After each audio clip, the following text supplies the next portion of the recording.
Então, boa tarde e sejam todos bem-vindos. E obrigada a presença da professora Rosiânia, do professor Ricardo.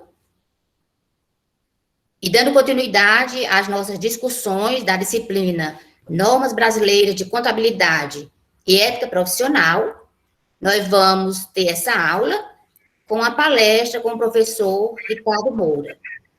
O professor Ricardo Moura,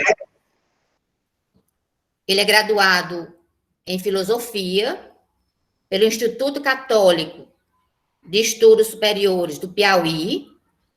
Ele é especialista em Filosofia pela Estácio de Sá. Ele é especialista em História Afro-Brasileira e Indígena pela Uninter.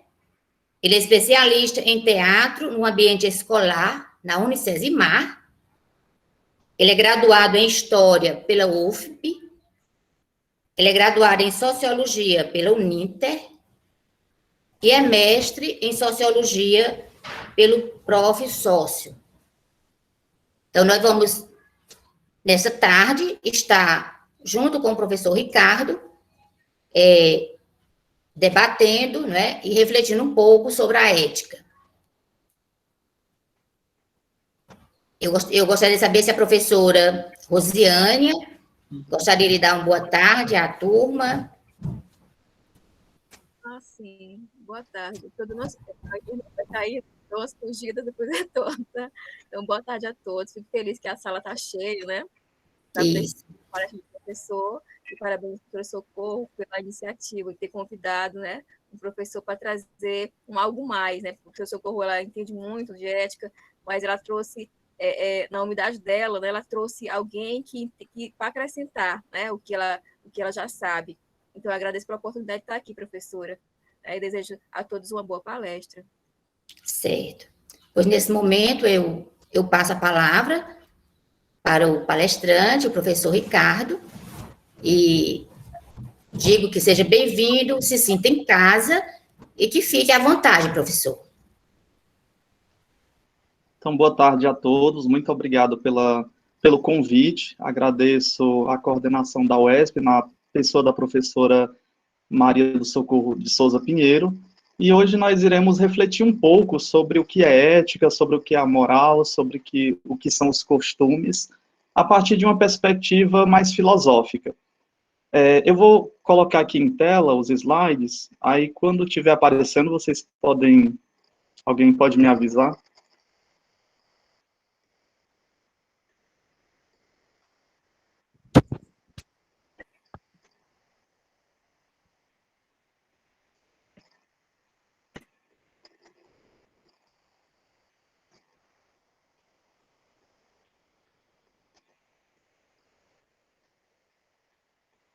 Eles estão aparecendo em tela? Está, professor. Está aparecendo, viu? Ok. Então, boa tarde mais uma vez a todos. Na verdade, a nossa proposta aqui é fazer uma reflexão mais acurada sobre ética. Tenho certeza que desde o ensino fundamental, do ensino médio, durante todo o nosso processo de existência, na escola, fora da escola, na universidade, fora da universidade, nós já ouvimos falar incansavelmente do termo ética, do termo moral, e essas palavras, essas imagens que aparecem justamente nesse slide, nos fazem nos remeter àquelas situações dos desenhos animados, né? O lado bom e o lado ruim dentro da pessoa, e nós buscando, de uma forma mais segura, entender qual é o caminho do bom senso, né? A ética, ela nos direciona para o bom senso, para a justiça. O que nós iremos fazer hoje é uma breve explanação a partir de um itinerário histórico, mostrando, né, demonstrando qual é a diferença de ética para moral. A ética, muitas das vezes, ela é confundida com a moral, até também na sua palavra, na sua raiz. Nós podemos encontrar um sinônimo entre ética e moral. Mas, filosoficamente, nós trazemos a ética no campo mais universal, um campo de uma reflexão sobre a moral. Enquanto a moral, não. A moral ela é mais particular, ela está nas comunidades, ela está no dia a dia, ela está também na cultura. As práticas morais, elas podem mudar com o tempo. Já a ética, a reflexão ética, ou a busca pela justiça, pelo bem comum, ela perpassa toda a história da filosofia. E aqui nós temos algumas imagens, né, alguém até confuso ali, tentando entender o que é ética e moral, e os outros personagens justamente pensando em determinada situação da minha vida, qual caminho seguir. Então, ora, se eu vou comer demais, então um lado de mim puxa para comer muito, enquanto o bom senso vai dizer, olha, comer demais vai justamente te prejudicar, vai prejudicar a sua saúde. Então, esses dilemas morais, esses dilemas éticos, eles são constantes do nosso existir, eles estão cotidianamente. Todas as escolhas que nós fazemos, elas também implicam uma reflexão ética a partir da moral, a partir dos costumes que nós vamos criando, que a sociedade cria, e nós vamos adaptando a esses costumes. Dessa maneira, nós vamos passar por um itinerário, onde eu dividi justamente em 4 momentos de reflexão sobre a ética. Aqui foi um folder que foi criado para essa palestra, a partir desse convite, né, onde nós iríamos refletir sobre a ética, a moral e os costumes, e justamente depois, quando eu fui ler o material de vocês, nós percebemos que existe a ética profissional, a ética das empresas. Cada empresa vai estabelecendo as suas normas de conduta. Então, também nós iremos fazer uma reflexão sobre essa diferenciação entre a ética profissional e a ética, claro, que está inerente ao ser humano, independentemente da profissão, independentemente dos locais ou ambientes de trabalho, independentemente também das instituições, o ser humano, por si só, é inerente ético, no sentido dessa busca constante do bom senso. Aqui temos a imagem do folder, né? Eu acho que eu estou bem diferente, é uma foto de 2016 na minha graduação de História na UFP. Então, qual é o itinerário, qual é o caminho que nós iremos percorrer para entender ou para nos questionar sobre ética? Na filosofia, é muito interessante não apenas aprendermos os conceitos, o conceito é muito interessante, mas o mais interessante é trazermos para a nossa existência e colocarmos também o nosso posicionamento filosófico. Isso é fazer filosofia, por isso que vai se distanciando da história, da sociologia, da geografia, das demais áreas de conhecimento. Então, eu pensei, quando fui convidado para falar um pouco sobre a ética, sobre a moral e sobre os costumes, partimos aí de 4 caminhos, né, que são caminhos que, na verdade, se interligam, onde nós iremos ver um pouco sobre o pensamento dos pensadores, desde a filosofia antiga até a filosofia contemporânea. Então, nós iniciaremos olhando para o horizonte, em busca de um conceito ético, a partir justamente do que a ética não é, né? Nós vamos ver que, muitas das vezes, no senso comum, nós pensamos que ética significa isso. Então, nós temos 5 ou 6 tópicos que vão dizer que a ética não tem nada a ver com o que o senso comum diz. Depois, nós iremos ver que a ética como um exercício da liberdade. Ora, nós somos livres, nós nos diferenciamos dos animais, porque os animais, eles seguem os seus instintos, os animais, eles não produzem cultura, né? O gato do Aristóteles é o mesmo gato de hoje, ele não produziu cidades fortificadas, ele não escreveu livros, então, ele segue os seus instintos, a sua natureza. Enquanto o ser humano, ele tem a natureza instintiva, mas tem a razão, e ele vai criando também a sua cultura, e a partir daí nós temos liberdade, a liberdade de escolha entre um caminho ou outro caminho. E aí nós iremos ver o surgimento da ética. A ética justamente como essa necessidade de guiar a nossa liberdade, né? Essa liberdade que está condicionada justamente a essas ideias de bem, de justiça, de verdade. No segundo momento, nós iremos ver um breve passeio através de breves frases dos principais pensadores na história da filosofia. Então, nós colocamos aqui nos slides, ética na história. Ora, na Idade Grega, ou na filosofia antiga, nós podemos pensar nos clássicos da filosofia. Tenho certeza que vocês já ouviram falar do Sócrates, do Platão, do Aristóteles. Então, nós iremos ver qual é a perspectiva de ética, o conceito de ética trazido por esses pensadores. Na Idade Cristã, ou seja, na filosofia da Idade Média, nós iremos nos assegurar nos 2 pilares da filosofia medieval, o Agostinho de Hipona, de um lado, que traz a filosofia platônica, mas incorpora o cristianismo, E do outro lado também, depois de 9 séculos posteriores, o Tomás de Aquino, que vai trazer também um diálogo muito interessante com a filosofia aristotélica. Na Idade Moderna é muito interessante, porque nós poderíamos trabalhar uma gama de filósofos, mas um se faz de fundamental importância, que é o Immanuel Kant. Ele vai se desligar de toda essa ética, tanto da Idade Antiga, como da Idade medieval, trazendo uma ética da autonomia. E nós iremos ver os breves traços, né, fundamentais dessa criação dessa ética da autonomia. E, por fim, nós iremos ver o Amartya Sen, o Habermas, o John Rawls, que são filósofos contemporâneos que trazem também uma perspectiva do que seja a ética. Logo abaixo nós temos aí o tão conhecido Homer Simpson, também num dilema moral de qual caminho ele vai seguir. Lembrando que esse episódio, né, essa série dos Simpsons, ela traz uma análise filosófica, uma análise sociológica também do homem contemporâneo, a partir dos dilemas que o Homer Simpson vai apresentando, né, em cada episódio subsequente. Também, e aí para nós encerrarmos, eu pensei também em fazermos esse diálogo, essa ponte da ética na política. Só porque política aqui, eu não quero me referir a partido político, a situações políticas X ou Y, mas entender como a política, a comunidade política, ela é inerente ao ser humano na perspectiva aristotélica. E justamente por estarmos numa polis, né, cidade, polis significa cidade, do grego, e é justamente na cidade que as pessoas se organizam, vão para as instituições, vão para as universidades, o comércio se estabiliza na cidade.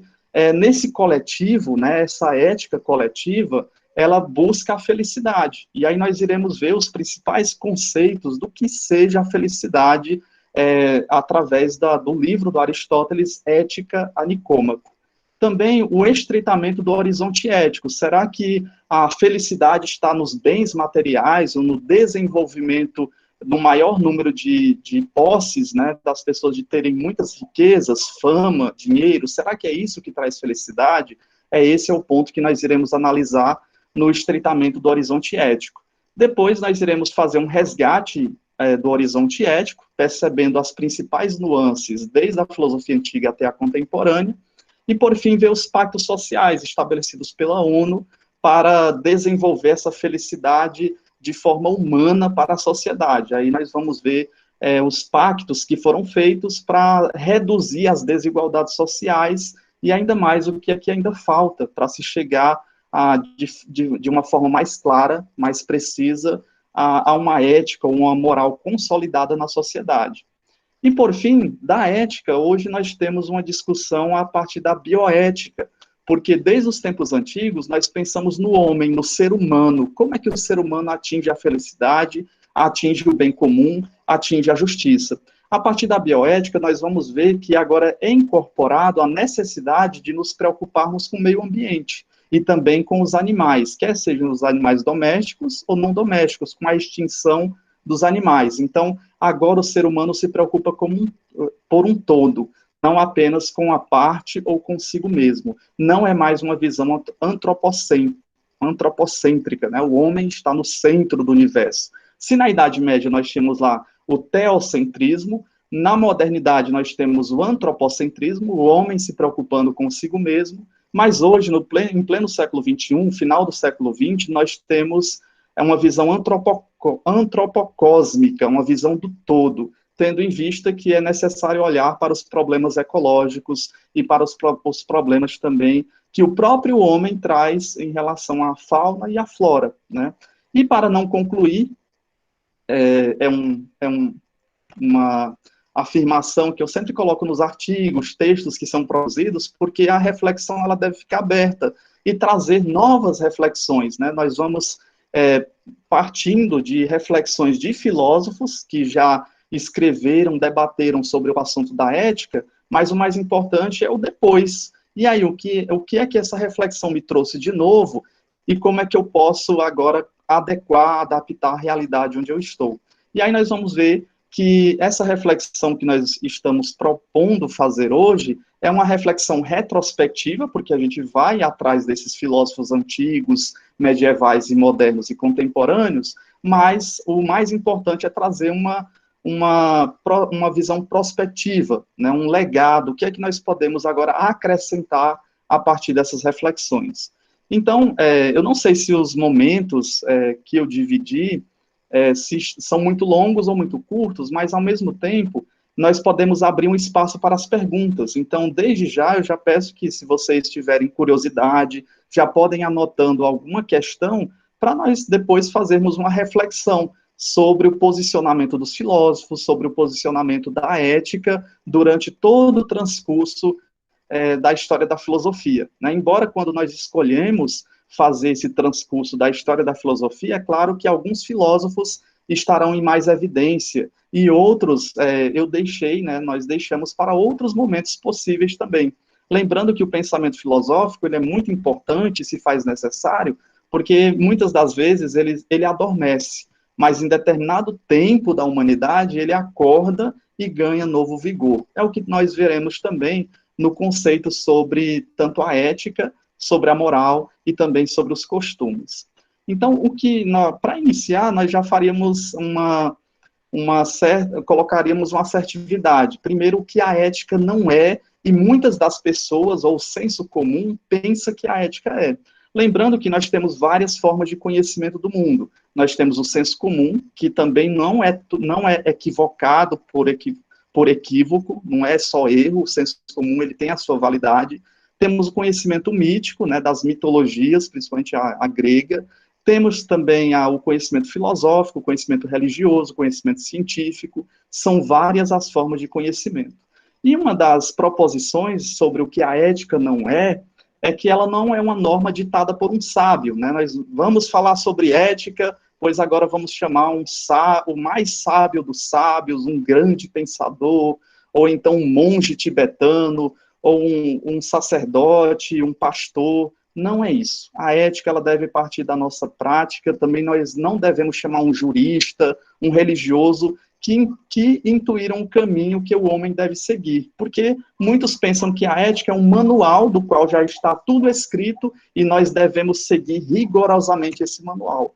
Na verdade, a ética é uma reflexão sobre as práticas morais dos seres humanos. E quem vai construir o seu caminho é cada um de nós, né? Não é o sábio que está lá nas montanhas, ele já construiu o seu caminho. Não é o sacerdote, não é o pastor, eles já construíram os seus caminhos, assim como o jurista. Então, muitas das vezes nós confundimos que quem vai ditar a ética é justamente esses grandes pensadores. Na verdade, essa reflexão ela deve ser interna. Cada um de nós deve se questionar sobre os seus próprios caminhos, sobre a sua forma de conviver em sociedade, ao mesmo tempo como é que essa sociedade está estruturada. Na imagem nós temos o tão sábio mestre dos magos, né, quem já assistiu Caverna do Dragão sabe dos poderes e também como ele incomoda, porque ele só aparece em determinados momentos, mas quanto mais se precisa dele, ele some, né? Parece que é o sábio que fica escondido. E não é bem assim. Na verdade, quando vamos pensar a ética, nós estamos ali no cotidiano, né? Na luta diária, no dia a dia. Do outro lado, nós também temos a representação desse sábio místico, que sabe de todas as coisas. Ora, ele construiu o seu caminho, mas cabe a cada um de nós construirmos também o nosso caminho a partir dos dilemas morais, a partir das reflexões éticas que nós vamos construindo no nosso breve existir. Também, o que a ética não é, e aí vai causar um pouco de surpresa, porque vocês têm aquele livro que fala das normas, né, do código de ética do profissional de contabilidade, muito interessante, mas um código que está restrito à empresa, está restrito a uma instituição. Quando nós vamos vendo na filosofia, a ética, ela não pode ser um código restrito, mas, na verdade, é uma reflexão sobre esse código. Para a filosofia, o mais interessante seria regras morais de conduta, de convivência, de formas de se viver em determinada instituição. Então, a ética ela também não pode ser um código de múltiplas profissões, como a medicina, a psicologia, o direito, a própria contabilidade. A ética está para além disso, está para uma reflexão mais acurada e tentar entender como é que essas regras morais elas foram construídas. E, claro, será que elas estão sendo direcionadas para os princípios éticos, para a justiça, para o bem, né, para a busca da felicidade, tanto subjetiva do sujeito, também como da instituição. Quando nós falamos de ética e moral, sempre também vem à mente a questão de transparência. Ora, parece que a pessoa que é ética, ou aquele que é ético e moral, ele tem que manter uma transparência. E quando nós observamos as instituições, na verdade, nem sempre é isso, né? Por exemplo, uma determinada fábrica de refrigerantes cria um ingrediente para um refrigerante que vai superar o melhor refrigerante existente. Então, ela não pode agir com transparência, ela tem que ali esconder até que o refrigerante seja feito e lançado no mercado. Se ela for com transparência e divulgar para as demais instituições, as outras instituições irão justamente derrubar ou vão fazer de tudo para comprar esse ingrediente X que foi elaborado por esse grupo. Então, nesse caso, é mais uma prática moral, né, estabelecida, e essa prática moral exige certo sigilo até que se seja lançado no mercado. Né? Um exemplo de tantos outros que nós podemos ver nas instituições. Outra coisa que a ética não é, e muitas das vezes nós nos confundimos, ela não é um conjunto de princípios metafísicos absolutos e válidos para todos os tempos independentes e circunstâncias históricas, e também da condição real das pessoas e das comunidades sociais. Claro que aqui nós podemos até nos remeter aos livros religiosos, mas se nós pegarmos, por exemplo, as Sagradas Escrituras, e partirmos de uma reflexão ali do livro de Levítico, nós iremos ver, por exemplo, que aqueles que eram leprosos, constatados pelo sacerdote, eles deveriam bagunçar os seus cabelos, andar rasgados e sair gritando no meio da rua. Impuro, impuro. Isso era uma prática moral vigente daquela época. Não é uma conduta ética que vale até hoje, né? Então, as práticas morais, elas vão sendo modificadas com o tempo. E esses princípios metafísicos absolutos, muitas das vezes, eles são confundidos com as práticas morais presentes nos livros religiosos, né? Eu citei as Sagradas Escrituras, mas também nos demais livros considerados sagrados, como o Alcorão, o livro dos hinduístas, ou da religião indígena, ou da religião africana. Nós percebemos, de fato, que em determinada circunstância, em determinada região, em determinada cultura, existiram as suas práticas morais. Mas, por exemplo, no exemplo citado da lepra, ou da sarna, que também era cometido da mesma consequência de ser expelido da comunidade, nós percebemos que hoje existe o tratamento para a hanseníase, que é justamente a lepra. E quem vai observar a proliferação da lepra na pele não é mais o sacerdote, né? O sacerdote, no caso ali, judeu, mas agora o médico, né? Que está habilitado pela ciência. Então, muitas vezes, nós confundimos também esses preceitos metafísicos dados nos livros religiosos como se fossem imutáveis. Não é que não existam, é claro, o princípio do amor ao próximo, do amor a Deus, mas, ao mesmo tempo, nós percebemos que, às vezes, existe essa junção entre práticas morais e, justamente, o que seria a própria ética. Outra confusão que se faz é que a ética ela não pode se confundir com a religião, né? Muitas pessoas caracterizam, fulano é ético porque participa de determinada atividade religiosa, africana, indígena, católica, budista, protestante. Mas a ética não é apenas isso, a ética ela está intrínseca no ser humano. Então, um grupo de ateus, por exemplo, que não acredita em Deus, eles não seriam éticos? Eles não buscariam a felicidade? Eles não buscariam a justiça?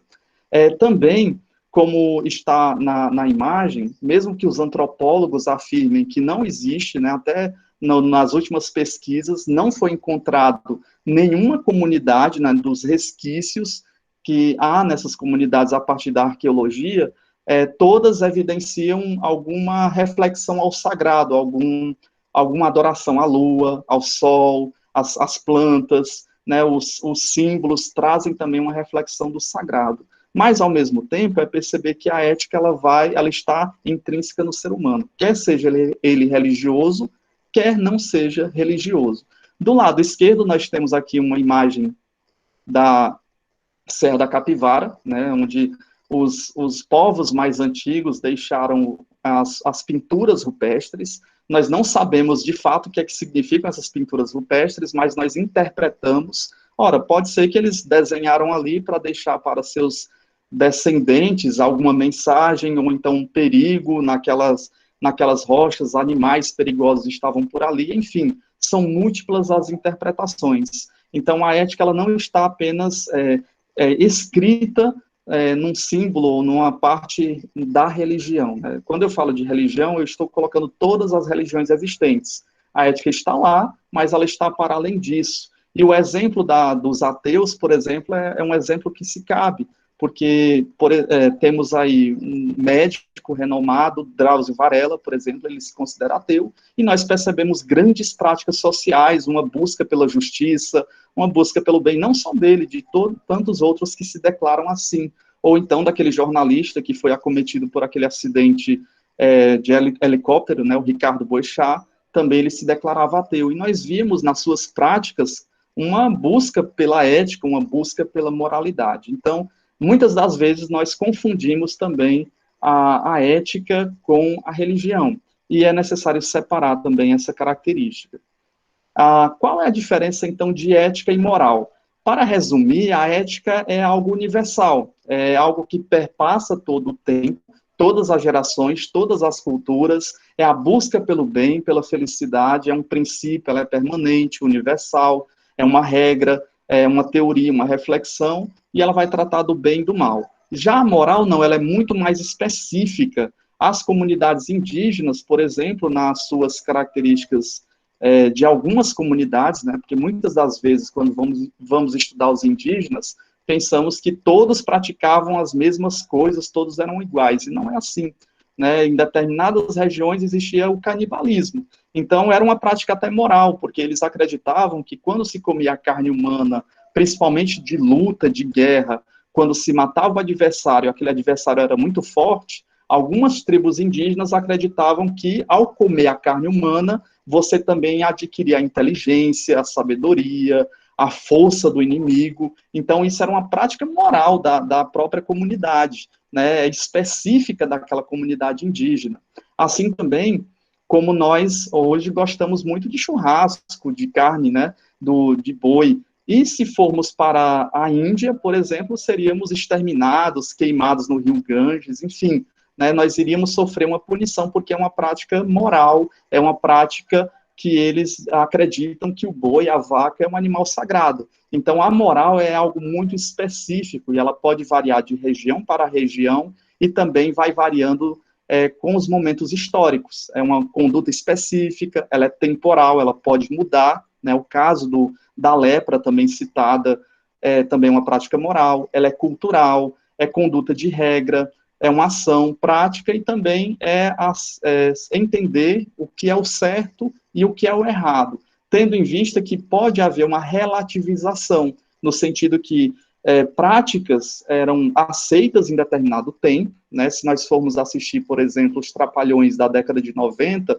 tem racismo, tem várias questões que hoje já não é aceito, né? Mas naquele tempo, naquele contexto, era muito aceito, aplaudido pela mídia, pela população, não é à toa que eles fizeram muita fama em relação a isso. Então, essas práticas de certo e de errado, nas condutas morais, elas são relativas, elas, de um tempo, elas são aceitas, num tempo sequente, elas podem não ser aceitas, depois, com 20, 40 anos, pode ser que haja outra reflexão, e outras práticas vão surgindo, né? O ser humano, as futuras gerações vão incrementando outras características.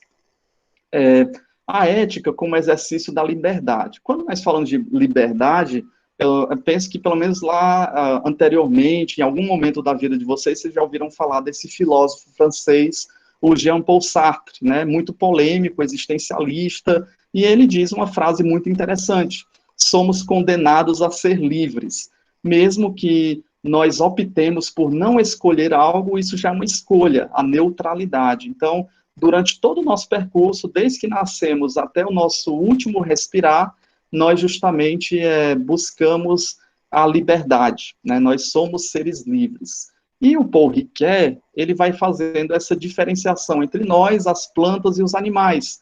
Todos os demais seres estão sujeitos às leis da biologia, quer sejam as plantas, né, elas não podem fazer essas escolhas como nós fazemos, de morar em determinado lugar, de vestir uma roupa, né, de fazer viagens, de estudar, de criar uma cultura, pelo menos nós não percebemos isso, né.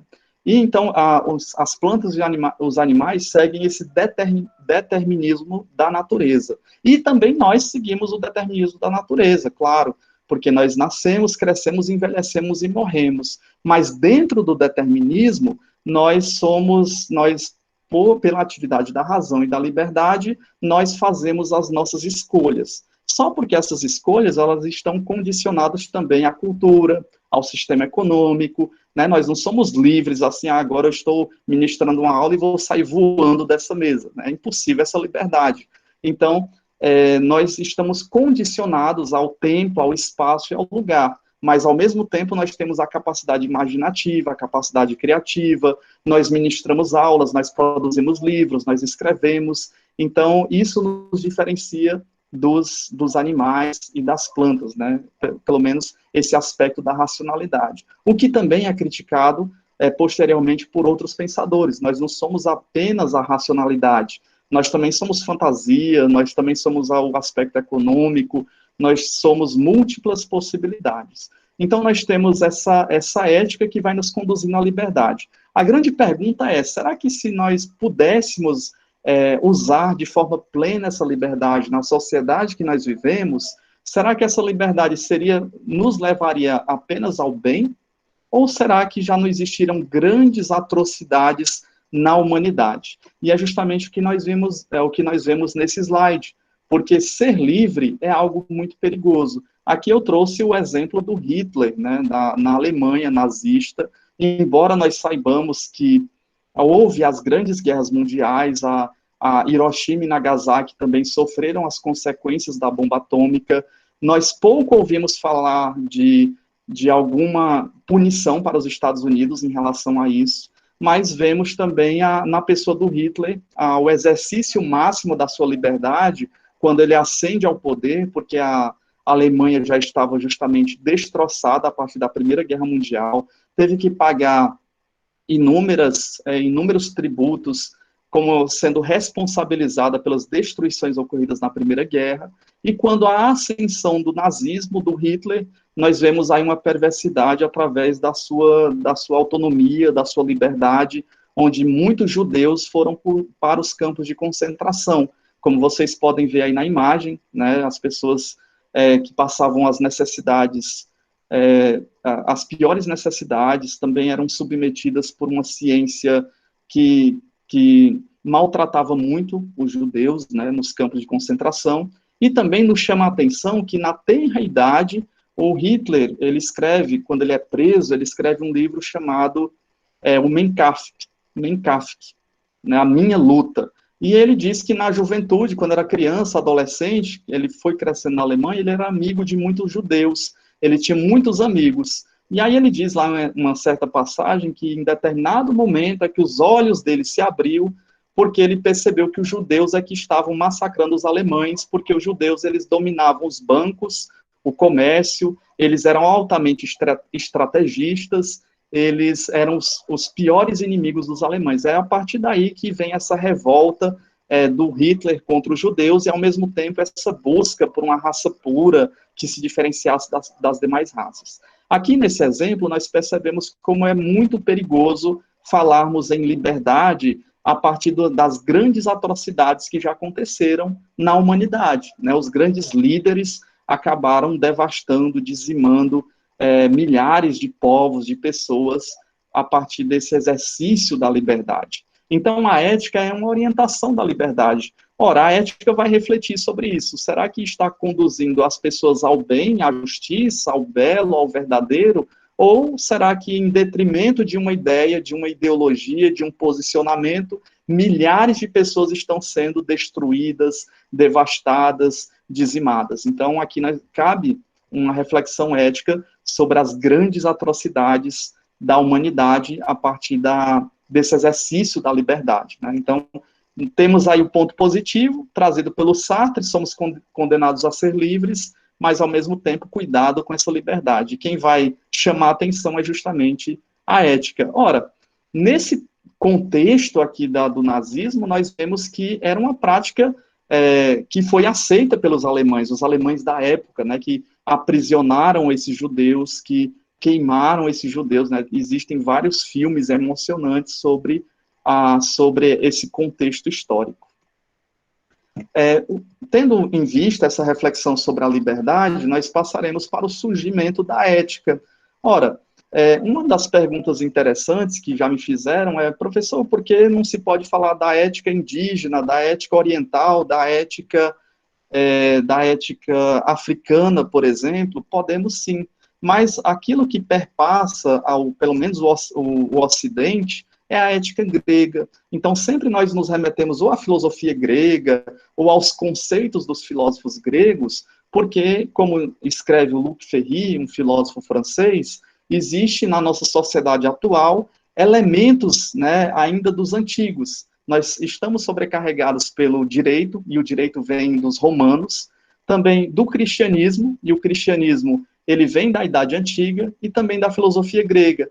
Por isso, quando falamos de surgimento da ética, nós não estamos menosprezando as outras possibilidades de existência, mas, ao mesmo tempo, percebendo que na nossa sociedade ainda está muito vigente esses conceitos éticos trazidos pelos gregos, né, pelos povos antigos, pelo menos aqui no Ocidente. E percebemos também que a ética ela não é individualista, né? Nós podemos até ouvir de muitas pessoas dizerem assim: a ética, eu vivo a minha ética e fulano vive a ética dele, como se a ética fosse totalmente subjetiva, ou então fosse relativista.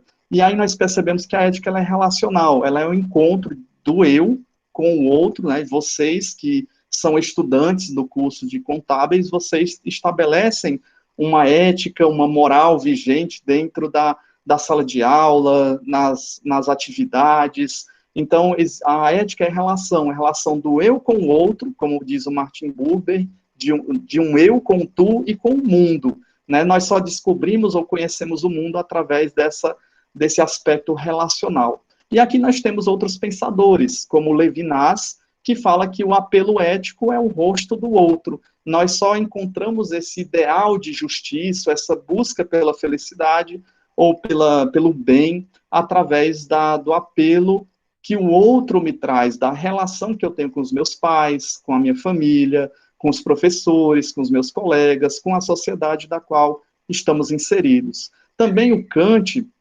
ele é muito incisivo ao dizer que todas as coisas, elas têm uma utilidade, a cadeira, a mesa, todos os objetos, até as plantas. E aí ele classifica que só o homem tem a dignidade, né? Aqui o homem quer dizer ser humano, né? O homem e a mulher tem a dignidade por ser livre e relacional, né? A partir das nossas escolhas, das nossas relações, nós vamos construindo também essa possibilidade de conhecer o mundo, tendo em vista que o Kant nos diz que nós não podemos conhecer a coisa em si, nós só podemos conhecer os fenômenos, aquilo que é apresentado através dos nossos 5 sentidos. E, por fim, nós temos o Agostinho de Hipona. Nós iremos até adentrar um pouco depois no pensamento de Kant, de Agostinho, e ele fala dessa relação de amor entre as pessoas. Ora, o Agostinho inicialmente não é cristão, é um excelente professor de retórica, depois passa para uma religião chamada maniqueísmo, e ele se frustra nessa religião, e ele se encontra no cristianismo. A partir daqui, ele vai falar que o encontro com Deus está também no encontro com o outro, né? Seguindo os princípios bíblicos, né? Amar o próximo como a si mesmo e amar a Deus sobre todas as coisas, né? Os 10 mandamentos são resumidos justamente nesses 2. E o Agostinho vai dar ênfase também nessa relação ética de amor entre as pessoas, escrevendo seus 2 livros principais, A Cidade de Deus e A Cidade dos Homens. Embaixo nós temos ali a Mafalda, né? Ela está observando o mundo, e nós percebemos que a ética, ou refletirmos sobre a ética, só se dá justamente a partir dessa relação com os meus amigos, com os meus inimigos, com todas as pessoas, e com o mundo que me rodeia, né, com todas as pessoas. Por isso que a ética, ela é relacional, ela não é relativista, ela é universal. Também percebemos que todos os seres merecem o tratamento ético. Até os tempos antigos, nós víamos uma reflexão só para o homem, o ser humano em sociedade, como é que ele vai ser feliz. A partir do final do século XX, início do século XXI, agora com mais ênfase, nós temos a preocupação com a ecologia, né? O vegetal, ele é um ser vivo, o animal como ser vivo e sensitivo, né? Não maltratar os animais, e aí nós vemos diversas polêmicas que surgem a cada semana, né? De pessoas que maltratam gato, cachorro, enfim, nós vemos cotidianamente essas notícias, né? No nosso meio. E também o homem como ser livre, né? O que caracteriza a nossa liberdade é essa capacidade da razão, e ainda mais essa angústia que nós temos, porque nós não somos imortais, nós percebemos que somos seres mortais. O que vai permanecer é a sociedade, as instituições, elas vão mudando com o tempo, mas nós estamos aqui apenas de passagem, né? Até o próprio rei Davi coloca isso também lá em Crônicas, né? Somos seres passageiros. E aí nós lembramos também do Engenheiros do Havaí, somos passageiros de um trem, né, corroborando com o pensamento do Albert Camus. Então, nessa breve existência que nós temos nessa vida, nós percebemos que essa liberdade também, ela nos direciona a determinados caminhos. E a grande pergunta é, qual caminho nós queremos seguir? Né? Qual é o caminho mais ético, mais justo? E aí, na imagem, nós temos aí essa preocupação relacional, né, tanto o ser humano, o gado, né, os animais e também a vegetação. Nós temos uma preocupação com todo, é uma visão antropocósmica quando nós pensamos na ética.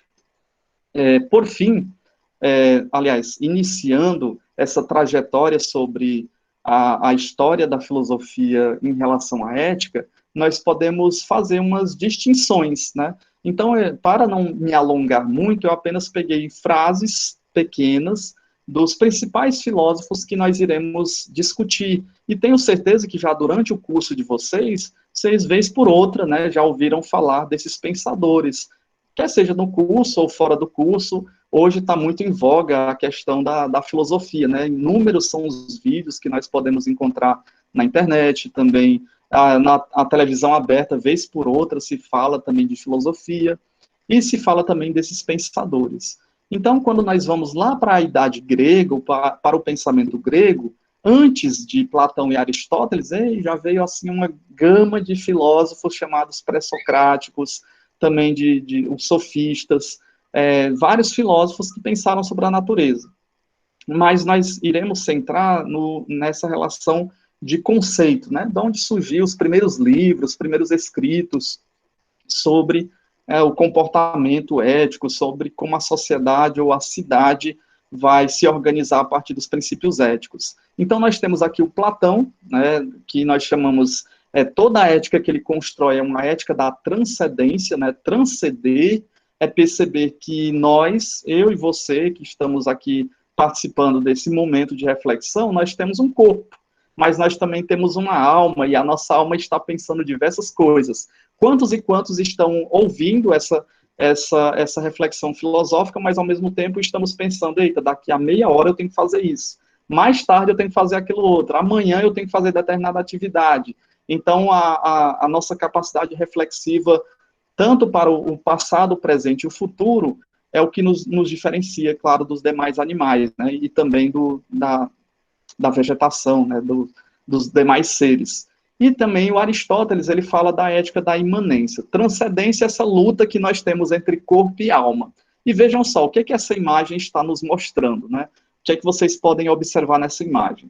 Primeiramente, é uma imagem que foi feita ali no século XVI, pelo Rafael de Sanzio, onde é chamada de Escola de Atenas. A imagem ampla mostra uma gama de filósofos, de pensadores desde a antiguidade até o momento contemporâneo do pintor, né, do século XVI.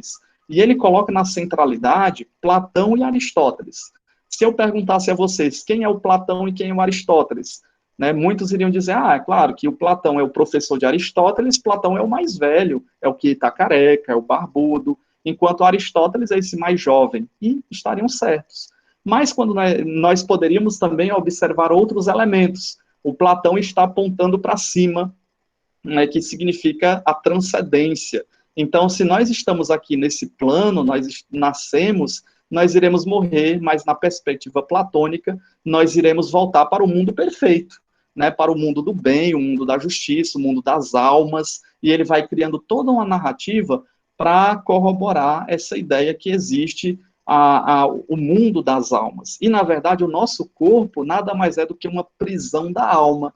Precisamos nos libertar do corpo. Opa, então já se vê um princípio ético. É a libertação das paixões do corpo para se chegar àquilo que é mais sublime, aquilo que é mais, que é imutável, né, que é eterno. Essa busca nós já encontramos no Platão.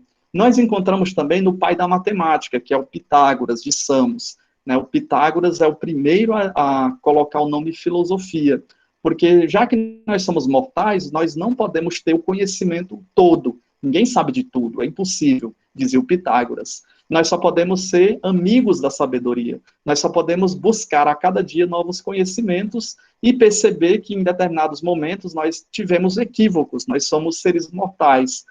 Então, a filosofia é essa busca mais humana de perceber que nós estamos caminhando em construção do conhecimento. O outro é o Aristóteles, que foi justamente aluno de Platão. E ele fala assim, olha, Platão, eu não consigo entender essa perspectiva da transcendência, mas eu acho que a ética ela é imanente. Eu posso encontrar a ética a partir da justiça, da moral, do direito, a partir das relações sociais que eu vivo, é na minha prática, no meu dia a dia. Por isso que o Aristóteles está apontando para baixo. Então, é nas relações sociais, é na política que eu consigo desenvolver as relações éticas. Vejam só que o Aristóteles ele está segurando um livro, que é Ética, o nome do livro é Ética Nicômaco. Nicômaco é o filho do Aristóteles, e ele escreve justamente um livro com 10 capítulos, os autores chamam de 10 livros, né, mas estão contidos no mesmo livro, onde é um direcionamento sobre o que é justiça, o que é verdade, o que é a polis, o que é a felicidade. Então, Aristóteles escreve nesse livro. O Platão também está segurando um livro, que o nome desse livro é Timeu. Né? Aqui é onde o Platão diz assim, a nossa vida é como se fosse um barco, onde o corpo fosse o barco, né? E o barco vai batendo nas pedras, vai batendo no gelo, vai se desgastando com o tempo. Quem direciona, ou seja, o timoneiro, é a nossa alma. A alma conduz o nosso corpo. Outro exemplo também que nós encontramos nesse livro do Platão é quando ele diz que o corpo é como se fosse um cavalo. O cavalo sai trotando de todo jeito, mas cabe ao condutor do cavalo direcionar para os melhores caminhos. Né? Então, quem é o cavaleiro? É a alma direciona o cavalo, que é o corpo. É muito interessante na perspectiva platônica sairmos do nosso corpo, né? Mas sairmos de uma maneira certa, respeitando a biologia do nosso corpo e utilizando a nossa força, né? a nossa força do corpo para aquilo que é justo, aquilo que é belo e aquilo que é verdadeiro, né? Essa busca mais transcendente das coisas. Enquanto Aristóteles busca uma verdade mais imanente, mais prática, mais do dia a dia. Então, mesmo eu tendo apontado para os dois anteriormente, Platão e Aristóteles, nós não poderíamos deixar de fora o famoso Sócrates, né? Outro pensador que tenho certeza que muitos já ouviram falar, vez por outra se vêem as famosas frases do Sócrates, né? E ele também ressalta essa ética da transcendência.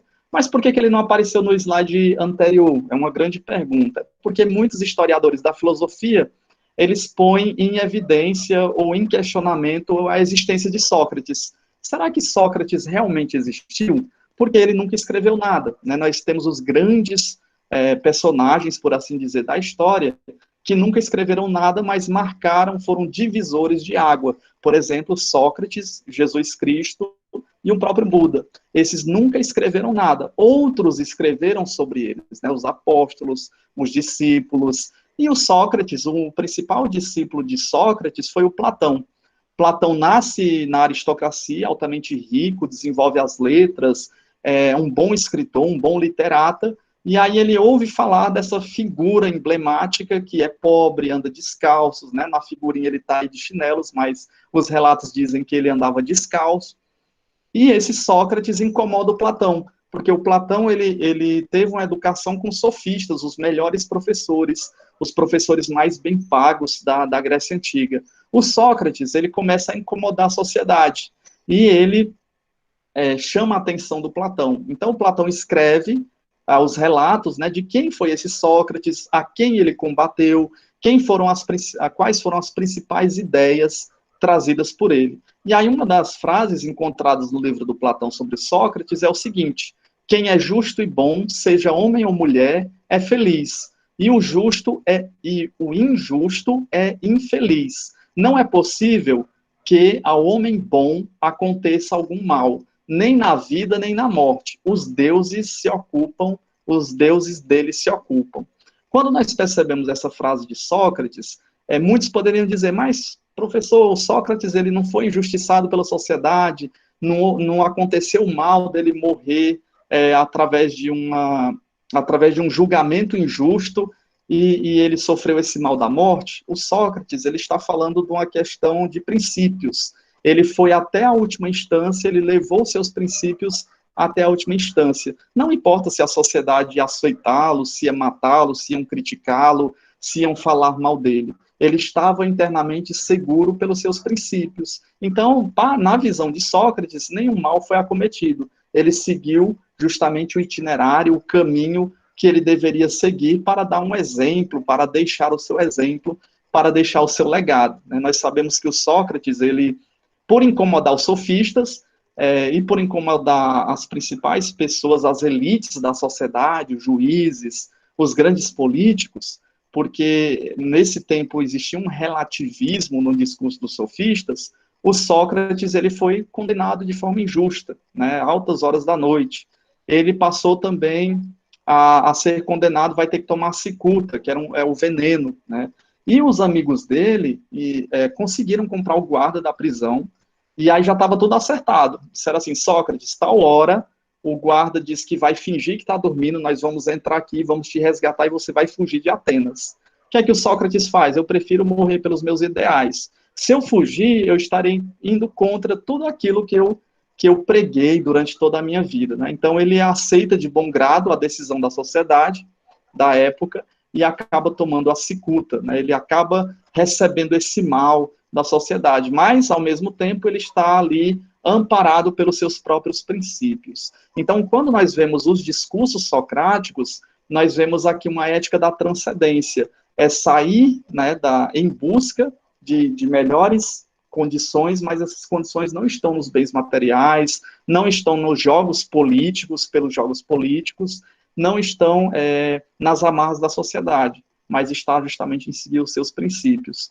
Outra característica importante do Sócrates, que nós não podemos esquecer, é que em um determinado dia, uma sacerdotisa, né, na Grécia Antiga, os gregos eram politeístas, a sacerdotisa disse assim, olha, Sócrates, eu tive uma revelação dos deuses, né, eles tinham ervas e eles passavam em transe, né, as sacerdotisas tinham muitos transes, e eles conversavam, né, com os espíritos, com os deuses, e foi revelado a essa sacerdotisa que o Sócrates era o homem mais inteligente do mundo.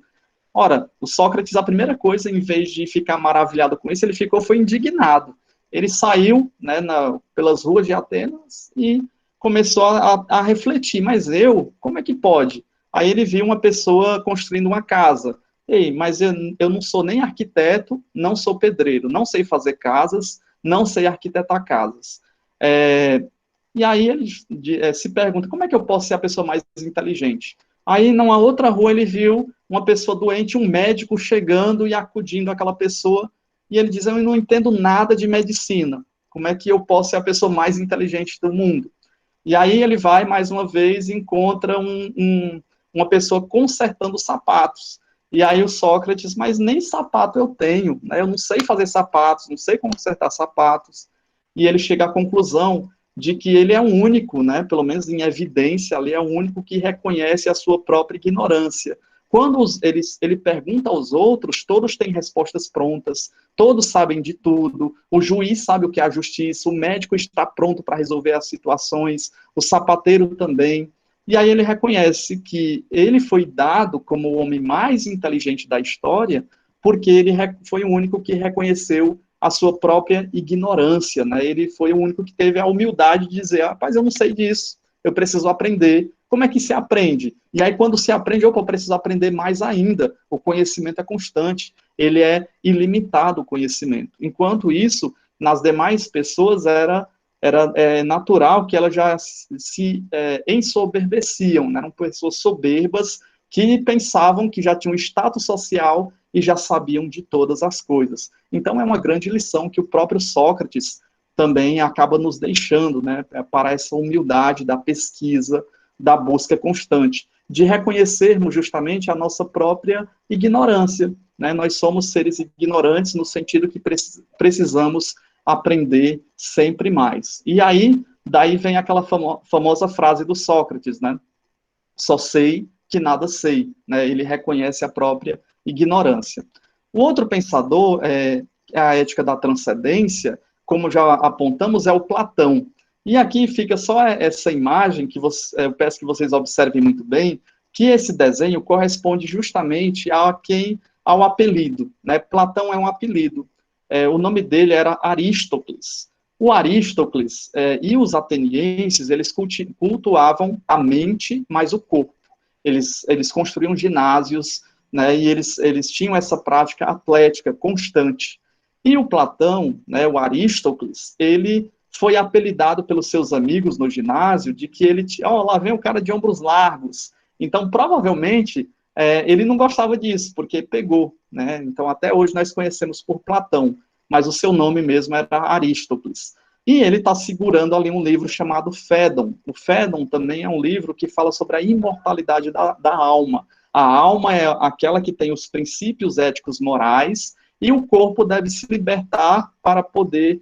A alma deve se libertar do corpo para voltar a esse caminho da transcendência. Também do Platão ou do Aristóteles, nós temos o mito da caverna, nós temos o mito do anel de Giges, e todos esses mitos, esses relatos, são o mito do hiperurânio, né? O hiperurânio é bem curtinha, né, a colocação dele, que é o seguinte: todas as almas viviam felizes lá onde existia tudo perfeito. Existia a mesa perfeita, as plantas perfeitas, tudo que nós temos nesse plano material existia no mundo das almas. Tudo na sua perfeição. Lá, as casas não se deterioram, né, não existe a corruptibilidade, não se envelhecem, tudo é perfeito. Mas o que acontece nesse momento? Num dia, as almas foram fazer um passeio comum, e aí elas foram entrar na carruagem. E a carruagem, a roda perfeita da carruagem, bateu numa pedra perfeita, e as almas, que já estavam todas prontas, caíram. E ao cair, elas caíram nesse mundo, que é justamente o mundo não perfeito, né, que é os nossos corpos. Então, aqui nesse livro Fédon, tem a explicação de como as almas surgiram, e também como é que o ser humano acaba surgindo, e a necessidade do ser humano voltar para esse plano perfeito. E aí nós temos duas frases interessantes que nos ajudam a entender essa ética da transcendência do Platão. Não peço que me mostre o exemplo de um ato justo, mas peço que me faças ver a essência por força da qual todas as condutas justas são justas. Aqui é num diálogo de Platão, onde ele pergunta ao juiz o que é a justiça. E aí quem está perguntando na boca de Platão é o Sócrates. E o juiz, ele dá vários exemplos de justiça, mas ele não dá uma definição universal do que seja justiça. E aí lá no diálogo ele replica: olha, eu quero algo que vala para todas as sociedades, para todos os momentos, o que seja a justiça. Também outra frase: o que nos destrói é a injustiça, a desmedida e a desrazão. A justiça é na polis, reflexo da ordem e da harmonia do universo. Pela justiça nos assemelhamos ao que é invisível, divino, imortal, sábio. Vejam só que a ética platônica está direcionando o ser humano para o caminho da justiça, para o caminho do bem, para o caminho do belo. Então, a partir dos gregos, nós já vemos esse direcionamento para o que seja a justiça. Outro pensador é o Aristóteles, que estuda na escola do Platão, mas, ao mesmo tempo, ele é o melhor aluno do Platão, só porque ele discorda do mestre. E parece que é interessante isso, né? Quando o aluno supera o mestre. E o Aristóteles ele vai superar, porque, além de ler as obras de Platão e dos demais filósofos, ele vai demarcando a filosofia aristotélica. E aí ele nos diz o seguinte: a sociedade é uma espécie de comunidade. Em toda comunidade se forma com vistas de alcançar algum bem. É evidente que a mais importante de todas inclui todas as outras, as famílias e aldeias, visa o mais importante de todos os bens. Ela é a comunidade política. O Aristóteles é bem enfático ao afirmar que nós somos zoon politikon, somos animais políticos, nós só podemos desenvolver as nossas potencialidades na polis. Imaginem só se vocês que fazem ciências contábeis e outros alunos, muitos também já devem ter outras formações ou pensam em fazer outros cursos, onde é que vocês conseguiriam fazer esses cursos se não fosse na cidade? Né? As universidades estão na cidade, onde é que vocês poderiam comprar as coisas ou precisar de um hospital ou de escolas ou de ir na prefeitura se não fosse na cidade?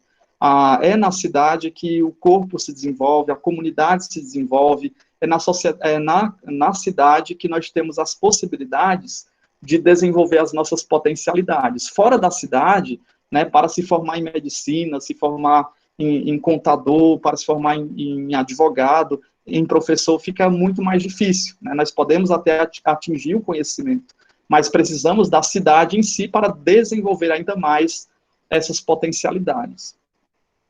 Terminando, eu não sei se estou me alongando muito, né? Terminando a visão grega, nós passaremos agora para a visão da idade cristã, né? Da idade medieval. Como é que os medievais pensavam a ética?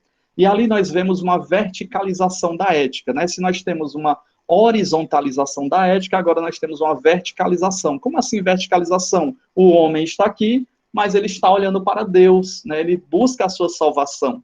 E aí nós temos dois grandes pensadores que nos ajudam a entender esse momento. É o Agostinho de Hipona, né, que inicialmente nós temos a ética do amor, no Agostinho de Hipona, e também temos a ética do conflito. O próprio Agostinho, ele vai tendo uma caminhada muito diversificada no seu existir. Na sua juventude, uma juventude bem mais liberal, de festas, de amores que o Agostinho vai tendo, o filho que ele tem, as mulheres que ele vai conhecendo também. Então, é uma vida que nós chamamos desregrada no início da sua juventude, mas uma vida também, um excelente professor de retórica e uma busca aí por uma religiosidade, onde ele se dá primeiro no maniqueísmo. Ele consegue encontrar respostas que antes ele não encontrava apenas na filosofia, ele encontra no maniqueísmo. Essa luta entre o bem e o mal. E posteriormente, ao adentrar no cristianismo, ao conversar com o bispo Ambrósio, que vai dando alguns passos e mostrando o que é o cristianismo, o Agostinho ele se converte. Ao se converter ao cristianismo, ele tem agora uma leitura mais acurada das Sagradas Escrituras. E ele vai lendo as cartas de Paulo. E muitas das cartas de Paulo falam sobre o corpo e o espírito, a luta dos nossos desejos e o espírito. E isso vai trazendo um conflito muito grande, né? Um desprezo pelo corpo e aí uma busca maior pelo espírito, né? Pelo Espírito Santo, pela alma. E o Agostinho também, ele é um grande estudioso do Platão e do neoplatonismo, né? De filósofos posteriores ao Platão que vão falando dessa disputa entre corpo e alma, que o corpo é corruptível, que a alma é que tem a essência das coisas, e o Agostinho vai agregando também a sua concepção cristã. Então, ele vai trazendo também esse conflito interno, ele entra em choque com a questão da moralidade, da ética, do corpo, da alma, e aqui nós vemos já uma configuração do cristianismo também à vertente do Platão. Né? O Platão vai entrando, o pensamento platônico entra através do Agostinho.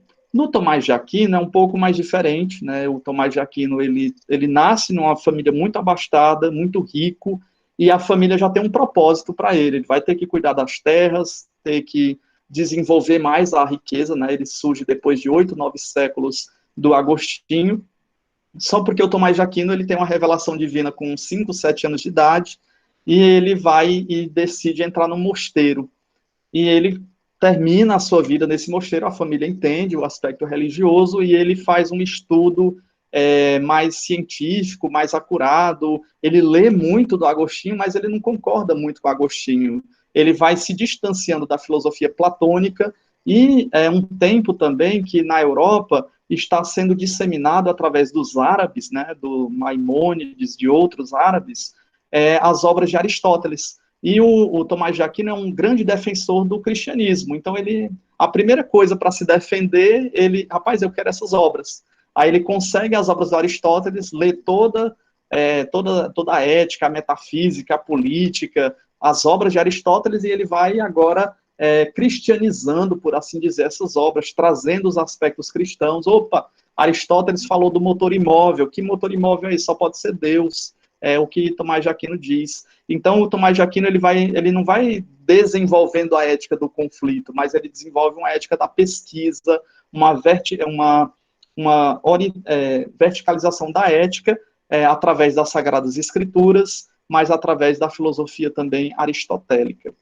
Então, nós temos nesse contraponto entre esses dois pensadores, o Agostinho, né, a ética do amor e do conflito, onde eu separei essa frase. Tem livros assim que você se apaixona quando você lê. Um dos livros é o Confissões. As Confissões de Agostinho, ele conta assim coisas do dia a dia, né?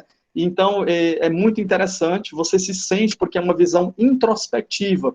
Ele parte de dentro de si mesmo, e aí nós nos sentimos como se o Agostinho estivesse, né, presente com a gente ali conversando sobre as suas confissões. Ele está confessando mesmo os seus pecados, né?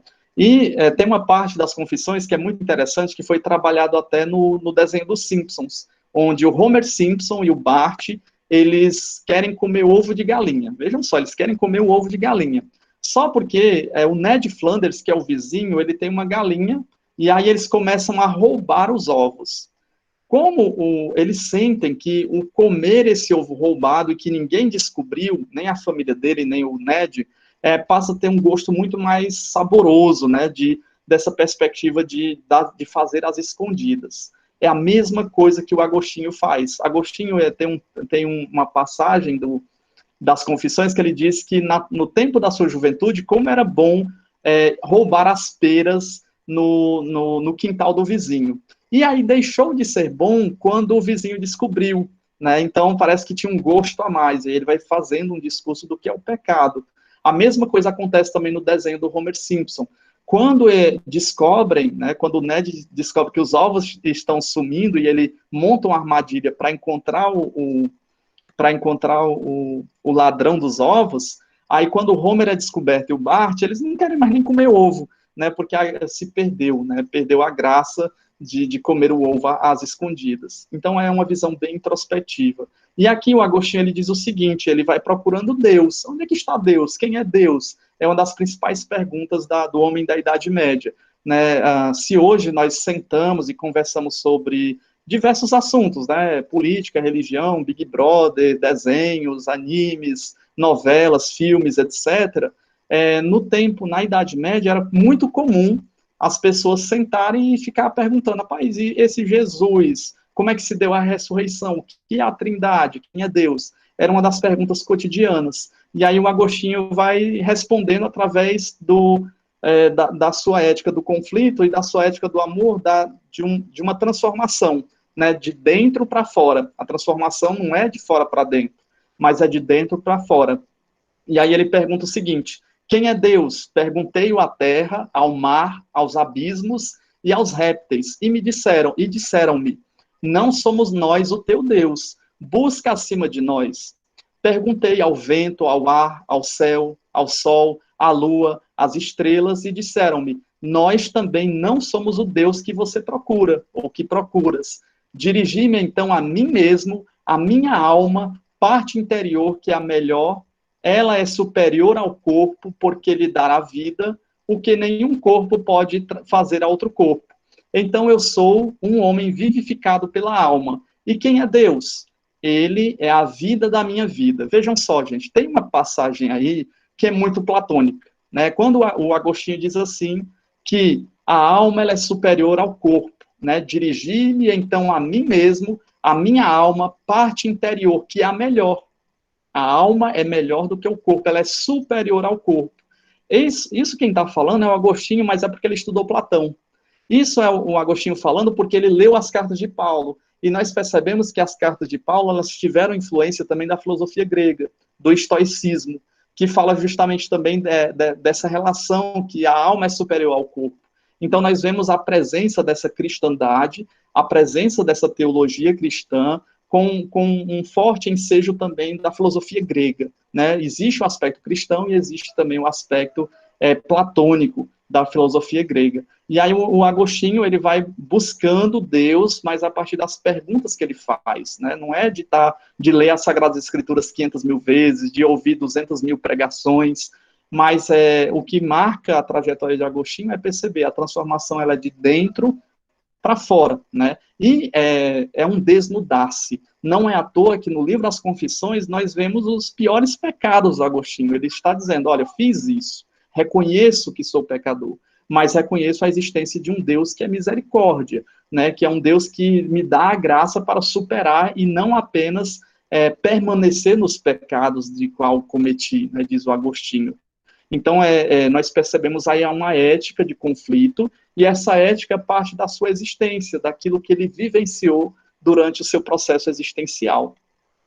No Tomás de Aquino, como já foi colocado, dessa vida retilínea, né, o mais certinho, o Tomás de Aquino, um grande estudioso também, nós temos agora a presença de Aristóteles, né? O Aristóteles ele é considerado também o pai da biologia.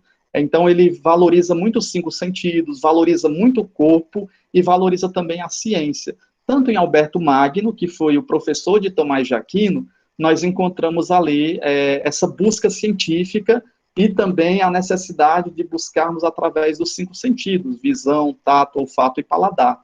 E aí o Tomás de Aquino nos diz o seguinte, a natureza providenciou previamente para os animais as defesas, a pele e as garras, enquanto o homem recebeu da sua natureza a razão e as mãos pelas quais concebe e constrói o mundo, né? Então, a nossa razão, né, é o que nos proporciona o conhecimento das Sagradas Escrituras, é o que nos proporciona a busca pela ética, é o que nos proporciona a construção da moralidade, né, a reflexão sobre a moral através da ética, também a partir dos nossos costumes. Então, ele valoriza a razão, né? O Agostinho, ele valoriza, claro, a razão, apontando para o aspecto da fé, né? O Agostinho diz, por exemplo, crer para compreender e compreender para crer.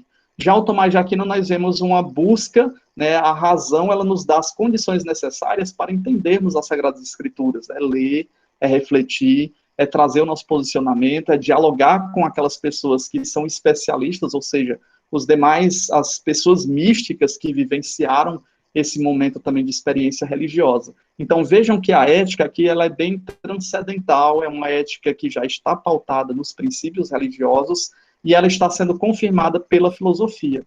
Na Idade Moderna, nós percebemos já uma subjetivação da ética, porque os pensadores desse período, eles vão justamente colocar que não pode a ética vir de fora, de princípios religiosos, a ética não pode vir também de mundo das ideias. A ética ela tem que ser construída pelo ser humano. E aí quem vai trazer essa quebra mesmo, já havia, claro, muito grande entre empiristas e racionalistas, mas quem vai justamente desconstruir isso é o Kant, com a ética da subjetividade. Eu tinha procurado um Kant, várias imagens, e gostei muito dessa, que é um museu, né, que eles prepararam, e eles fizeram esse boneco, não sei se é um boneco de cera, que ficou muito interessante, né, o Kant ali escrevendo a sua filosofia. Na história da filosofia, nós vemos que muitas pessoas acertavam o relógio em Königsberg, na Alemanha. Às vezes um relógio se atrasava, ou, não sei, às vezes quebrava, mas aí as pessoas sabiam o horário certo quando o Kant passava. Ele passava no mesmo horário, todos os dias, né, da sua casa para a sua universidade. Ele nunca viajou para para outras cidades, ele viveu na sua cidade, foi professor universitário e era rígido, né, no sentido rigoroso de ter o horário para tudo. Então, as pessoas, opa, o Kant passou ali, deixa eu ajeitar meu relógio aqui, né? E ele vai justamente lançando um olhar sobre a filosofia, sobre as questões do problema do conhecimento, e ele diz que a ética ela não pode vir de fora de nós, né? Por mais que nós tenhamos esse conceito de bem, de justiça e de belo, nós precisamos partir de princípios que são universais e que direcionam a nossa vida, mas buscando uma ética da autonomia. Porque se a ética vier fora de nós vai ser uma ética da heteronomia, são os outros que vão impor a nós. E aí o Kant ele vai ser muito incisivo, desligando-se, né, do Platão, do Aristóteles, do Agostinho e também do Tomás de Aquino. E aí o Kant, na sua ética da subjetividade, ele vai traçar linhas gerais para encontrar proposições éticas da autonomia. É do Kant também a célebre frase sapere aude, né, uma frase muito disseminada, vez por outra a gente encontra até nas redes sociais, né, no Instagram, no WhatsApp, no Facebook, nós encontramos sapere aude. É um texto que ele escreveu falando da autonomia, que sapere aude significa justamente ouse saber. Nós precisamos desenvolver as capacidades por nós mesmos e não esperar que outros ditem regras, né, para que nós sigamos. É necessário despertarmos a nossa razão para desenvolvermos essa ética, a ética da subjetividade. E aí nos diz o Kant, né, nós temos ali uma imagem, grandes filósofos, eles nas suas cidades de origem, eles foram enaltecidos para serem lembrados, né, fizeram ali uma estátua do Kant, nós vemos também do Kierkegaard, do Marx, de vários pensadores, né. Na Grécia Antiga nós temos aquelas estátuas branquinhas, só porque as estátuas naquele tempo elas eram todas coloridas, com a chuva, com o sol é que elas foram se deteriorando. E aí o Kant diz o seguinte: duas coisas enchem o ânimo de admiração e veneração, sempre novas e crescentes. Quanto mais frequentemente e com maior assiduidade delas se ocupa a reflexão. Que duas coisas são essas, né, que causam essa admiração? É o céu estrelado em mim e a moral que está em mim. Então, a moral ela não está fora de mim, ela está em mim. Esta começa no invisível eu, na minha personalidade, e expõe-me no mundo que tem a verdadeira infinidade, mas que só se revela no entendimento. Então, quando nós vamos buscar a moral ou a ética, o Kant diz que ela deve se aplicar a todas as pessoas, ao maior número de pessoas. Se esses princípios forem universais, então ela é uma ética, ela deve ser seguida por todos, mas ela deve partir do sujeito, né? Aquela comparação que nós temos na Bíblia, o resumo dos 10 mandamentos em 2, né? Amar a Deus sobre todas as coisas e o próximo como a si mesmo. Né? Amar o próximo como a si mesmo, nós temos uma universalidade, então é uma ética subjetiva, né? Já que a ética é relacional, se nós partimos desse princípio que é relacional. Quando observamos, por exemplo, os 10 mandamentos, nós podemos perceber que são regras de conduta, morais. Por exemplo, tem um mandamento, que eu não lembro o número, talvez vocês lembrem até mais do que eu, que diz assim, não cobiçar a mulher do próximo. Né? Já ouviram muito esse mandamento. Só porque quando nós pegamos nos originais, já que a Bíblia é escrita no hebraico, aramaico e grego, nós percebemos que no original está escrito lá, não cobiçar a mulher, o boi e o jumento do seu próximo. Então, num processo histórico, na tradução, foi retirado o boi e o jumento. E percebemos que na questão cultural, como é que a mulher era tratada nesse período? Ora, era como um objeto. O homem tinha o boi, tinha o jumento e também tinha a sua mulher. E não se pode cobiçar a mulher, né, do próximo, nem o boi, nem o jumento. E aí se foi retirado posteriormente, onde nós temos agora nas versões, nas nossas traduções, foi retirado isso. Então nós vemos aqui uma prática moral que surgiu, né, em determinado contexto ali no Antigo Testamento. E a reflexão que nós fazemos dessas práticas morais para uma busca de uma justiça comum para todas as pessoas, aí sim se enquadra a ética. Terminando a filosofia moderna, já que nós contemplamos apenas o filósofo Kant, até pelo nosso tempo mesmo, né, eu não sei se eu estou me alongando muito, mas eu gostaria até de deixar um espaço para possíveis perguntas. Então, já nos encaminhando para a idade contemporânea, nós temos uma objetivação da ética, né? Se antes era uma subjetivação dada pelo Kant, nós podemos encontrar alguns autores muito interessantes que nos trazem a questão da objetivação. Dentre eles, nós apontamos, né, da esquerda para a direita, no meu computador, nós temos o John Rawls, a teoria da ética social, ele incorpora o pensamento aristotélico, porque a ética ela só tem serventia na sua prática social, na busca de um bem comum. Na centralidade, nós temos o Habermas, que é uma ética discursiva. Vejam só, o Kant ele fala de uma busca por uma ética que atinge a universalidade. O Habermas ele vai criticar o Kant, ele vai dizer, Kant é o seguinte, a ética ela tem que ser para o maior número de pessoas, mas esse número de pessoas ele tem que estar restrito. Ele está numa comunidade, ele está numa empresa, ele está num grupo social, e ali deve haver o debate de ideias divergentes. E o debate, né, a discussão dessas ideias, não é para criar inimigos e nem rivalidades, mas é para se entrar num consenso, procurar os princípios gerais para se construir uma ética que pode ser modificada com o passar do tempo, né? Então, Habermas vai trazendo essa característica da ética. E, por fim, o Amartya Sen, né, o progresso como liberdade. Um grande economista, né, ele que está aqui desse lado direito, ele nos mostra que a ética ela tem que passar por um revisionismo econômico também. Será que os países mais ricos são os mais felizes? É o que pergunta o Amartya Sen. Será que nós podemos colocar o PIB, o Produto Interno Bruto, como fator característico para ver o desenvolvimento econômico e de felicidade do ser humano?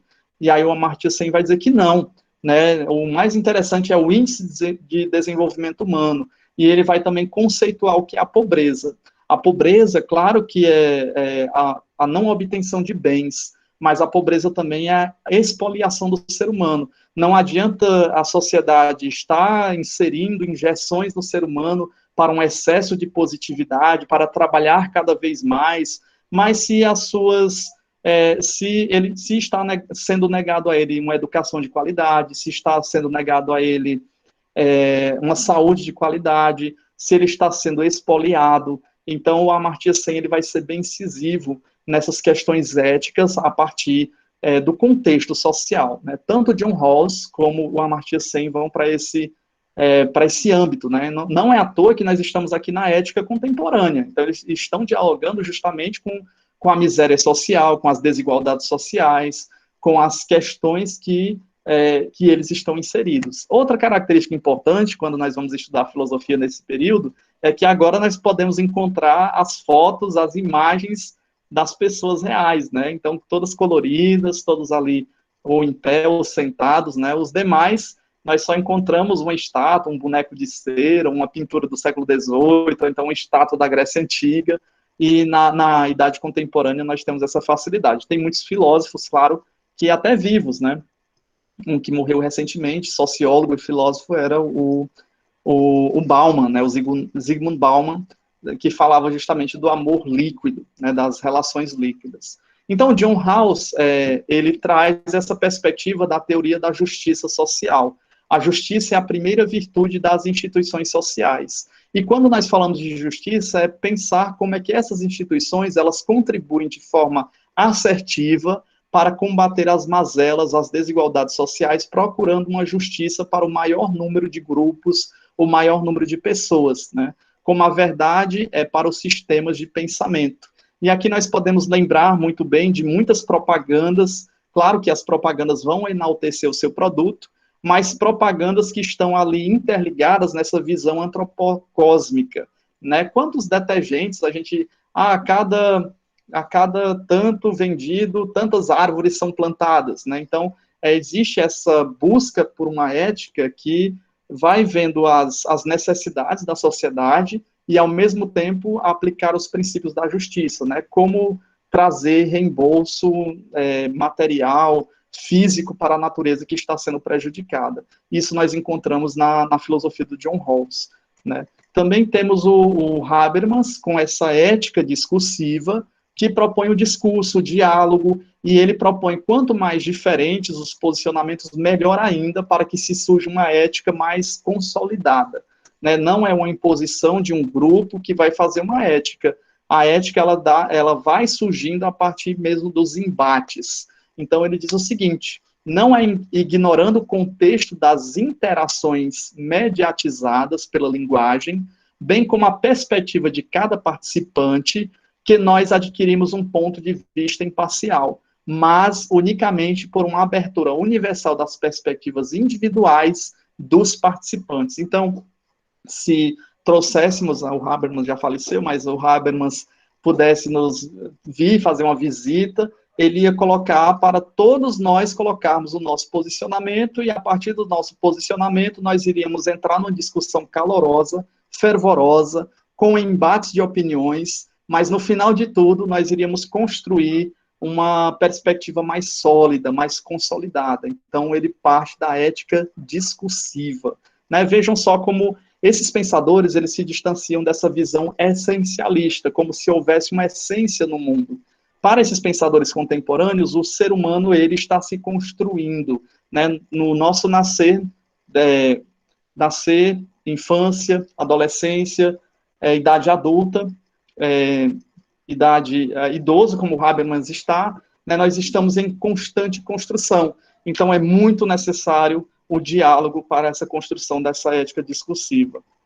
E o Amartya Sen, né, o progresso como liberdade, né? Vimos que a liberdade é essencial para a questão da ética, mas, ao mesmo tempo, que liberdade é essa? E o Amartya Sen, ele vai questionando as mazelas sociais. Não é porque um país, por exemplo, produza muito, que todas as pessoas estão sendo beneficiadas. A maioria delas está sendo expoliada, né? Além de elas terem que trabalhar horas e horas de trabalho, né, em uma determinada empresa, fábrica, instituição, né, ela está justamente sendo lesada, ela não tem os meios necessários para atingir o fim, que é a felicidade, né? Então, o fim da ética não é a felicidade. O Amartya Sen diz que parece que a sociedade está invertendo os valores, é como se nós colocássemos o econômico como a finalidade. E também a posse de riquezas não nos traz felicidade. Se assim o fosse, entre os mais ricos e abastados, não existiria o suicídio, não existiria a depressão, não existiria as mazelas também encontradas nessas pessoas que se têm muito poder aquisitivo. E aí o Amartya Sen, ele diz, olha, os homens, nós seres humanos, criamos essas mazelas, desigualdades sociais, pobreza, fome, miséria, e cabe a nós resolver isso. Temos que resolver de alguma forma. E aí fazendo um revisionismo. O Amartya Sen, ele é muito importante porque ele pega até uma característica do Karl Marx, né? Porque o Marx, ele, além de vocês da contabilidade, eu não sei se já viram alguma teoria do Marx, né, essa questão do socialismo, comunismo e por aí vai, mas o Marx, quando ele começa o seu estudo, ele está analisando a sociedade, ele diz assim, o trabalho é uma coisa boa, nós deveríamos sentir prazer no trabalho, mas o que acontece? Nós estamos justamente se tornando cansados, depressivos, queremos que a sexta-feira chegue logo, né, que a semana passe, o trabalho se torna algo pesado. Então, existe uma inversão de valores. O Amartya Sen, ele se sustenta nisso que o Marx fala, que o trabalho deveria promover a felicidade do homem, mas, ao mesmo tempo, dentro do contexto social, o trabalho está martirizando o homem, na verdade, né, está escravizando, de certa forma. E aí o Amartya Sen diz o seguinte, hoje é difícil pensar que uma benevolência divina zele sobre o mundo onde há tanta miséria, guerra, sofrimentos. O decisivamente importante é que, com Deus ou sem Ele, cabe a nós mudar o mundo. Nossos males não resultam de descuidos ou cochilos divinos. São provocados por nós mesmos, pelo mau uso da liberdade. Se o provocamos, somos também capazes de corrigi-los, né? O Amartya Sen é muito incisivo, o homem é quem provoca a miséria, a fome, a corrupção, as desigualdades, muitas pessoas morrendo, Então, é o próprio o homem, pelo mau uso da sua liberdade, que faz isso, né? Deus não deu a liberdade ao ser humano, então cabe agora ao ser humano também usar essa liberdade para um fim que seja benéfico, e não apenas um fim maléfico, né, de destruição. Então, o Amartya Sen, ele ganha o Prêmio Nobel de Economia, né, e tem um livro muito interessante onde ele vai trazendo, vai pontuando essa questão da liberdade. Ele traz já no início do livro uma historinha muito interessante. Existia um casal que era muito rico, e a mulher, a mulher, ela pergunta ao marido, quanto de riqueza nós precisamos para ser imortais? Porque eu já tenho as mansões, já tenho terras, já tenho tudo o que eu quiser. E o homem vai e diz assim, olha, a riqueza só serve para a gente comer do bem, do melhor, e fazer viagens, e ter as melhores roupas, mas a imortalidade é impossível. E aí, quando termina a historinha, aí nós percebemos que séculos mais tarde, né, porque essa historinha ela é indiana, séculos mais tarde, Jesus vai dizer o que adianta ganhar o mundo inteiro e perder a própria vida, né? E aí nós vemos Alexandre o Grande, né? Dominou, né? Muitas e muitas terras, mas ele nem usufruiu de tudo aquilo, né? Então nós percebemos que quanto mais se tem, mais o homem pelo seu egoísmo mais quer, mas tudo se finda. Ele vai morrer, não vai levar nada. E também nem tudo que nós temos precisamos, né? Nós podemos fazer até uma reflexão de quantos objetos pessoais nós temos nas nossas casas, e muitos deles já estão com 3, 4 anos que nós nem pegamos mais, nem utilizamos, um livro que está guardado, uma roupa que não vestimos, e por aí vai, né? Então, o Amartya Sen, ele vai trazendo essa reflexão também sobre o cuidado, sobre os bens que nós temos, e sobre a questão do nosso existir, né? Sobre esse problema ético. Terminando essa pontuação, nós vemos a ética na política, né? Como é que se dá a ética na política? Sempre direcionada para a felicidade, esse estreitamento ético que é justamente, será que a ética é apenas a economia? É a economia de um país, então os Estados Unidos, o Japão, os países que são mais ricos são os mais felizes, né? Será que é o que mais desenvolve a ética? Veremos um resgate histórico e os pactos sociais, né? Então, quando nós falamos dessa ética na política, é pensar na relacionalidade, né? A ética é relacional. Nós temos aí o Charles com o Snoopy e seus amiguinhos. Nas relações sociais é que nós construímos os caminhos propostos, e nós não podemos dizer que cada pessoa tem a sua ética, né? A ética não é individual, né? E até os padrões morais, eles também não são individuais, eles são construídos pela comunidade, pela sociedade.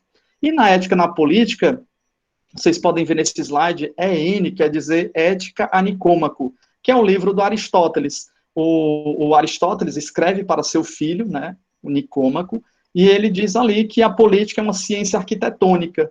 Vejam só essa imagem que está abaixo, né? Nós temos alguém apontando para a cidade.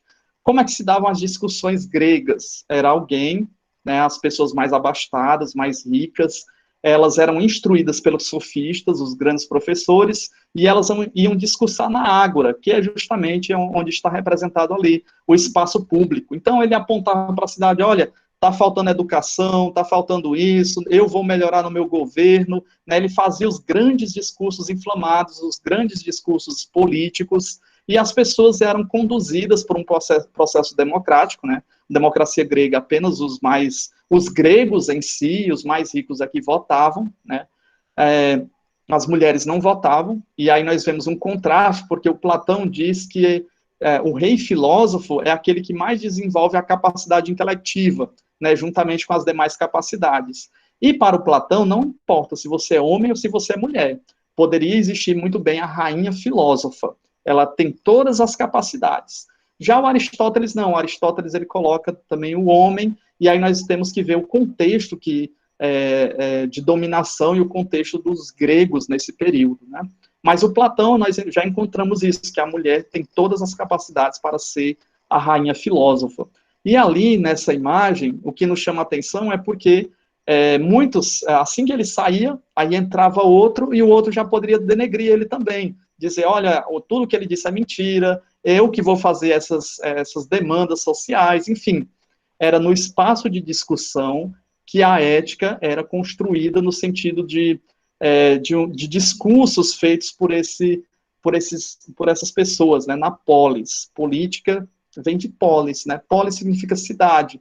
Aqui nós temos a cidade de Itainópolis, né? Cidade do Itaim, onde passa o rio Itaim. Nós temos Anápolis, a cidade de Ana, né? Polis significa cidade. Então, falar de política, falar de polis, é falar da cidade. É na cidade onde tem essas discussões sociais. Temos as câmaras de vereadores, né, onde nós temos as sessões que eles vão justamente colocar os problemas, as leis, né, que vão entrar em vigor, vão discutir os problemas sociais. E aí o Aristóteles também diz, a comunidade política é constituída para a obtenção de um bem, o mais elevado de todos. E qual é o mais elevado de todos? Os homens não se associam somente em vista da existência material, né? Nós não queremos apenas os bens materiais, mas, como pontua o Aristóteles, todos nós almejamos a felicidade. Todo ser humano quer ser feliz, né? Eu quero ser feliz, vocês querem ser felizes. Todo mundo, desde os antigos até os contemporâneos, parece que o Aristóteles foi assertivo, né? Todo homem visa a vida feliz. E aí vem uma pergunta interessante, mas o que é a felicidade e qual o caminho mais assertivo para se chegar a essa felicidade? E aí o Aristóteles vai responder, ele vai dando alguns caminhos para se atingir a felicidade. Você já pensou o que é a felicidade e como nós podemos construir a felicidade? Será que é ter muitos carros, muito dinheiro, ter muita fama? Será que é isso mesmo, né? E o Aristóteles vai justamente pontuando. A felicidade é um conjunto das principais dimensões da vida. Aí ele coloca uma das dimensões, né? Praticar a virtude e a retidão. E, muitas vezes, praticar a retidão, às vezes você é lesado, né? Vejam bem, quem já assistiu aqui é a Grande Família. Na Grande Família nós temos o Agostinho Carrara e nós temos o Linneu. O Linneu, ele é um Aristóteles, né? Ele pratica a virtude, ele é reto no seu agir, ele assume seus compromissos, mas, ao mesmo tempo, ele é quem paga as contas do Agostinho, ele é quem assume os abacaxis do Agostinho, ele é quem assume os pepinos do Tuco, do seu filho, mas em busca de uma convergência, né, de uma permanência da família, né? Ele luta para o bem da família, para a ética na família, para as regras que estão ali na família. Então, praticar a virtude e a retidão, o Aristóteles vai colocando que é uma das dimensões para a felicidade. Então, o Linneu, mesmo sendo lesado nesse sentido, arcando as consequências dos demais familiares, ele acaba sendo feliz, porque no final tudo dá certo, né? E ele vê ali a sua família caminhando, a sua filha que casou com Agostinho, o Tuco e os demais, né? Eu citei a Grande Família, não sei se vocês conhecem, mas fez aí muito sucesso, né? Então, aqueles que não conhecem, assistam um episódio da Grande Família, vocês vão ver no Linneu Silva, uma pessoa muito reta, cheia de virtudes certinho, e o Agostinho Carrara é o contraponto, né? Aquele que entra nas várias bagunças da vida, e quem vai ajeitar é justamente o Linneu. Então, a qualidade do homem que governa a si mesmo, né? O que nós encontramos no personagem do Linneu, às vezes nós encontramos no Kant, nós encontramos, vez por outra, vemos pessoas assim também, né, assertivas, que são compromissadas, retas, que praticam a virtude e a retidão. E nós também, claro, no nosso dia a dia, né, cada um à sua maneira.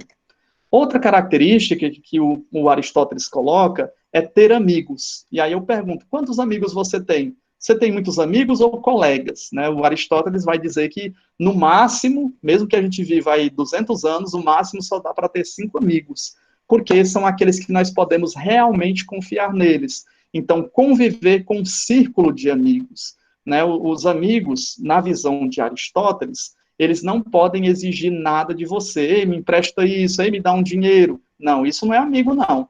Para o Aristóteles, são aqueles que convivem no mesmo patamar que você. Né? Então, a verdadeira amizade é a dos que querem bem aos amigos por eles mesmos. Eu sou amigo de fulano porque eu quero o bem dele, não porque eu quero os bens dele. Né? Não é porque eu quero o carro emprestado dele, mas é porque nós nos afeiçoamos, eu tenho simpatia por ele.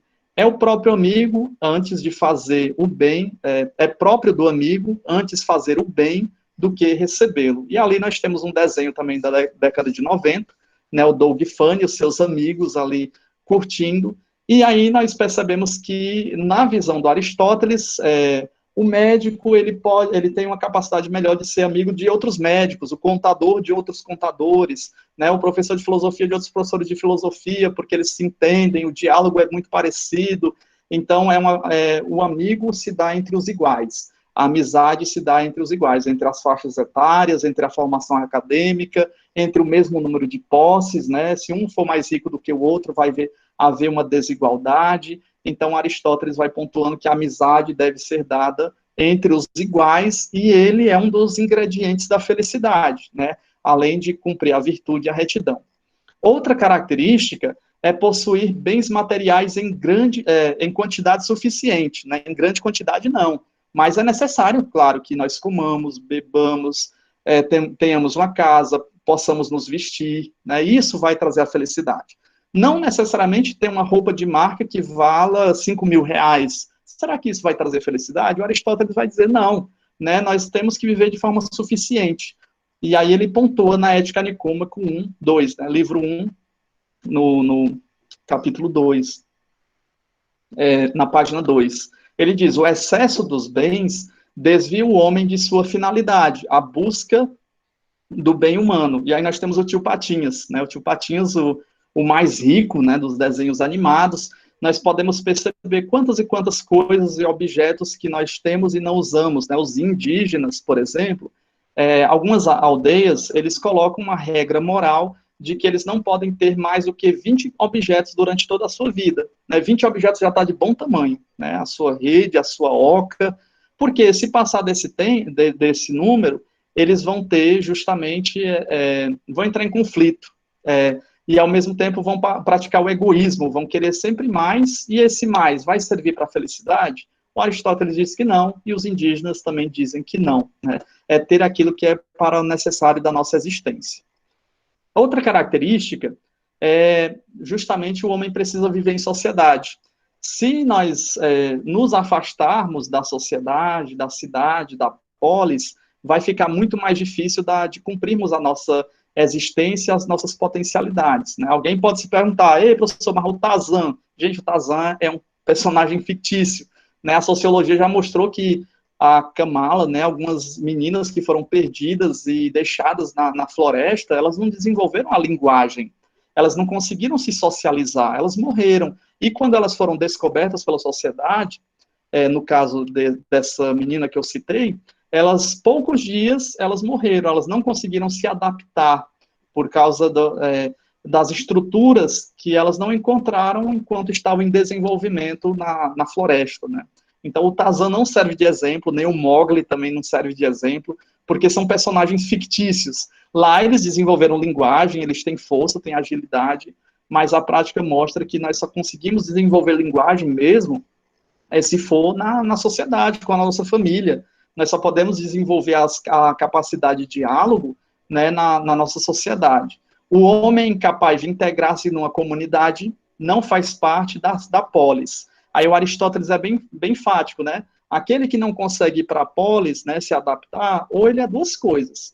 Ou ele é uma besta, né, um animal, ou ele é um deus, né? Apenas os deuses, já que o Aristóteles era politeísta, apenas os deuses poderiam justamente estar fora da polis e desenvolver as suas potencialidades, né? E, por último, a regra é justamente uma contemplação filosófica. Todas as pessoas precisam disso? Não necessariamente. Né? O Aristóteles pontua isso porque foi a vida dele, a vida de estudos, a vida de contemplação, a vida de escrita que ele proporciona. E aí ele diz, no exercício da melhor parte da razão, essa contemplação filosófica. Nós podemos encontrar isso tanto no livro 1, da Ética Nicômaco, como podemos encontrar também no livro 10, né, que é o último livro da Ética Nicômaco. E aí, quando nós falamos de estreitamento do horizonte ético, e aqui eu já estava olhando para o tempo, né, vocês me avisem aí em relação ao tempo, né, já tem a professora até mandou aqui uma mensagem, só pontuando aqui, o estreitamento do horizonte ético, né, muitos colocam, será que a ética está ligada justamente ao poder econômico, ou a economia, nós percebemos que parece que se distancia o ser humano, né? Fazer-se crer que, resolvidos os problemas econômicos mundiais, como o crescimento do produto interno bruto em todos os países, tudo mais virá em acréscimo. A cultura, a saúde, a habitação como resultado do crescimento econômico. E não é assim muito bem que nós vemos. Os países mais desenvolvidos não são necessariamente os mais felizes, né? E existem uma alta taxa de suicídios. E outra coisa também, nós percebemos que muitos daqueles que têm a fama e o dinheiro, eles vão para o mundo das drogas, né? E nós lembramos, por exemplo, um dos exemplos, né, o Ledger, aquele que fez o último filme do Batman, que fez o personagem o Coringa, né? Ele teve a fama, ele teve o dinheiro, de todos os Coringas ele foi o melhor, né? Não sei se foi melhor do último Coringa, né?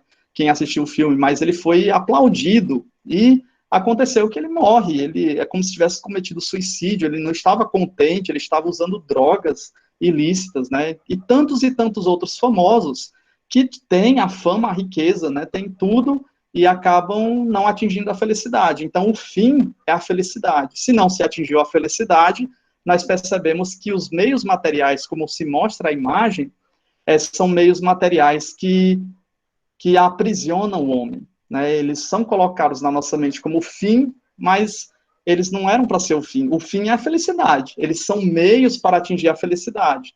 E aí, muitas das vezes, nós podemos ter o carro, a televisão de 85 polegadas, a melhor casa do mundo, o celular, mas isso não nos garante a felicidade. E aí o Aristóteles, na Ética Nicômaco, ele pontua: a produção de utilidades não pode ser o fim último, né? E aí, para finalizarmos e vermos a pergunta, é só pontuarmos aqui o resgate do horizonte ético. Eu ia partir também para a questão da bioética, a partir da ética confessional, a partir da ética principialista, mas eu não sei se nós temos tempo suficiente, né? Lembrando, olhando aqui, faltava 6 minutos, mas nós vemos aqui o resgate, né? Então, por que nós estudamos a ética a partir da filosofia? Porque nós temos uma visão retrospectiva. Aprendemos com esses pensadores e agora nós podemos aplicar com as nossas visões de mundo a questão da ética, né? Então, nós temos aí, na história do Ocidente, em todas as épocas, existiu um grande projeto ético-político, quase nunca realizado, mas perseguido, né? Então, esses princípios éticos, o Platão, que escreve a República, o Aristóteles, que escreve a Política, não necessariamente foi aplicado em Atenas, né? Eles também foram perseguidos por esses ideais éticos que eles colocaram no papel. Os políticos ali do período estavam muito mais interessados em beneficiar-se a si próprio. Não é à toa que o Aristóteles foi tutor de Alexandre o Grande. Mas quando ele percebeu que Aristóteles estava encaminhando para uma justiça social, o Aristóteles, volta para casa, eu não preciso mais de você não, precisa expandir territórios, né? Então, foi estabelecido a ética, mas ao mesmo tempo ela não foi aplicada, né? Assim também acontece com Agostinho, com Tomás de Aquino, com os demais pensadores. Então, o ideal do cidadão grego, construir uma sociedade justa, solidária e pacífica. E aí, quando nós vamos estudar a história da Grécia, nós percebemos que eram as cidades, estados, que queriam ser uma melhor do que a outra, né? Esparta invadia Atenas, Atenas estava em rivalidade com Esparta, não existia essa justiça para todas as pessoas, existia o ideal de justiça, o ideal de vida solidária. Na era cristã também tem sugere a construção do reino, da santidade, né? Uma busca agora o cristianismo ascendente e a consolidação do cristianismo, a busca da santidade, da graça, né? Deus que dá a graça, o Agostinho vai pontuar isso também, da verdade, da justiça, do amor e da paz, né? Esse contraste também, esse conflito entre cidade dos homens, né? Que é a cidade dos corpos, onde nós estamos, e essa caminhada nossa, nesse itinerário para uma busca para a cidade celeste. Nos tempos modernos, nós vemos o melhor exemplo, a Revolução Francesa, 1789, os principais ideais da Revolução Francesa, né, igualdade, fraternidade e liberdade, e lá em 1948, nós vemos a Declaração dos Direitos Humanos, e percebemos algo muito interessante, porque na Declaração nós temos uma visão de Kant, né, uma visão da ética autônoma, e temos uma visão também da Revolução Francesa. né, todos os homens nascem livres e iguais. Opa, liberdade e igualdade. Em dignidade. Sendo dotados de razão, devem agir em relação aos outros com espírito de fraternidade. Liberdade, igualdade e fraternidade. Só porque aqui tem um elemento, que é a dignidade, né, um elemento a mais. E aí o próprio Kant pontua, as coisas têm utilidade, só o homem reveste-se da sua dignidade. A partir desse momento, nós percebemos que existiu uma necessidade de uma formulação social através de um pacto, né, que nós chamamos de pactos sociais. Quando nós vamos estudar na história da filosofia, alguns pensadores dizem assim, nós nascemos bons e a sociedade o corrompe. Isso é Rousseau quem fala. O Thomas Hobbes é o que está justamente ali escrito o que está no desenho, na imagem. O Thomas Hobbes, ele coloca que nós criamos um pacto. Vejam só que na imagem tem várias pessoas caminhando e tem um rei, né? Esse rei é o soberano. Então, nós cedemos a nossa liberdade para o soberano está com báculo, está com espada. O soberano vai dizer, agora nós vamos viver dessa forma, vai estabelecer leis e regras. E temos o John Locke. O John Locke, ele vai dizer que a ética é construída pelas leis. Opa, até o soberano, ele deve estar submisso às leis, porque o soberano, ele pode errar, mas precisamos também de um pacto. Por quê? Se não existisse um pacto social, ora, se acometesse um roubo na minha casa, ou na casa de vocês, o que aconteceria? Se não tivesse o pacto, não tinha polícia, não tinha o salário do policial, não tinha a justiça. Então, todos degladeariam contra todos, né? Todos contra todos, como diz o Hobbes, nós seríamos justamente o lobo do próprio homem. E até a professora Socorro me ligou aqui, vendo aqui a mensagem. Então, eu terminaria essa reflexão ética através dos pactos sociais, né? E aí, em outro momento, claro, nós poderíamos ver também as demais questões levantadas pela ética, principalmente pela ética contemporânea. Então, muito obrigado por essa breve reflexão, né? Espero não ter sido muito exaustivo e ter contemplado um pouco sobre a reflexão sobre a ética e sobre a moral. Parabéns, professor Ricardo. E nas contribuições e participação, né, temos aqui uma pergunta que foi colocada aqui pela coordenadora, né, professora Rosiânia, para que você possa nos ajudar, contribuir mais ainda e fazendo as correções necessárias, né? Ela coloca, em certas sociedades, o infanticídio é ou era aceito, justificável e compreensível. Esse é um exemplo de que a moral é algo mutável? Isso é a primeira pergunta. Uhum. Por ser ética, algo mais universal, pode-se afirmar que a ética é o limite da moral? Como o senhor vê essa questão? Como é que é? Em certa sociedade, o infanticídio era aceito, né, como justificável e compreensível. Podemos dizer que isso é um exemplo de que a moral é algo mutável? Sim, exatamente isso, né? Nós percebemos que nós fazemos uma diferenciação entre ética e moral, porque a moral é algo que está numa região, está num contexto, está numa cultura. Por exemplo, a escravidão, ela foi aceita pelo nosso país, né? Então, nós tínhamos uma prática moral aceita em determinado contexto. E o infanticídio, né, a morte das crianças, o sacrifício das crianças também, pelos incas e os maias e outros povos indígenas, era aceito em determinado contexto.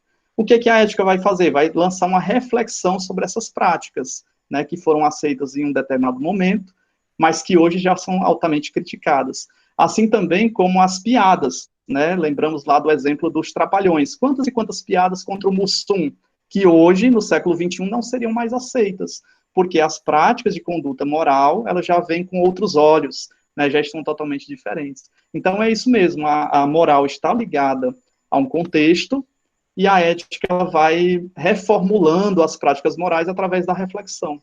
É isso mesmo. Então, complementando, tem a interrogação, né? Por ser a ética algo mais universal, pode-se afirmar que a ética é o limite da moral? A ética é o limite da moral, né? Porque é a última instância que vai lançar, não digamos assim um julgamento, mas vai lançar uma reflexão sobre a moral, né? Trazer novos pontos que não existiam em outros contextos. É muito importante não praticarmos o anacronismo, olharmos o passado com os olhos de hoje. Isso até os grandes teóricos da ética, eles ressalvam isso, né? Nós temos que olhar com o contexto e os olhos daquele tempo, daquelas pessoas daquela época. Muito bem. Nós temos aqui ainda no chat muitos alunos parabenizando ao professor mestre Ricardo. Agradeço, muito obrigado. Pela explanação, certo? Dizendo que foi muito boa. E eu, em nome do curso, né, quero agradecer a contribuição do professor Ricardo nessa tarde, né, adentrando a noite, com essa temática explanada. Quero parabenizá-lo e dizer que foi muito proveitosa. E concedo-lhe os 2 minutos para suas considerações finais, professor. Ok, gente, muito obrigado por essa oportunidade. Acabei me estendendo, porque quando a gente vai estudando um determinado assunto, a gente vai ganhando paixão por aquilo, e aí na nossa mente vai vindo linkagens, outros pensadores. Então, toda vez que eu ia explicando comigo mesmo o assunto, sempre me vinham novas ideias, novos exemplos, e eu espero ter contribuído para a formação de vocês, né, sobre essa reflexão que nós tivemos durante esse período da tarde. Na minha perspectiva, uma reflexão muito interessante sobre a ética, a moral, os costumes, os principais filósofos que contribuíram para essa explanação. E aí também coloco para vocês pesquisarem mais também sobre esses autores que foram debatidos, buscarem outros filósofos. E eu queria pedir um favor a vocês, né? Quem pudesse, já pedindo também a professora Socorro, né, para quem pudesse ligar a câmera para a gente tirar uma foto, se possível, né, desse momento que nós tivemos hoje. Então, muito obrigado, professora Socorro, à coordenação da UESP e aos alunos de Ciências Contábeis.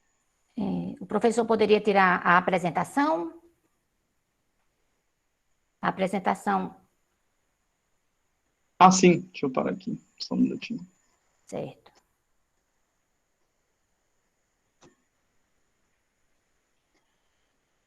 Alguns alunos poderiam abrir a câmera, são convidados. E aí, aproveito para agradecer. Boa tarde, boa noite a todos, né? Agradecer ao professor Ricardo, à professora Rosiânia, que esteve aqui presente, e também quero deixar a palavra à professora Rosiânia.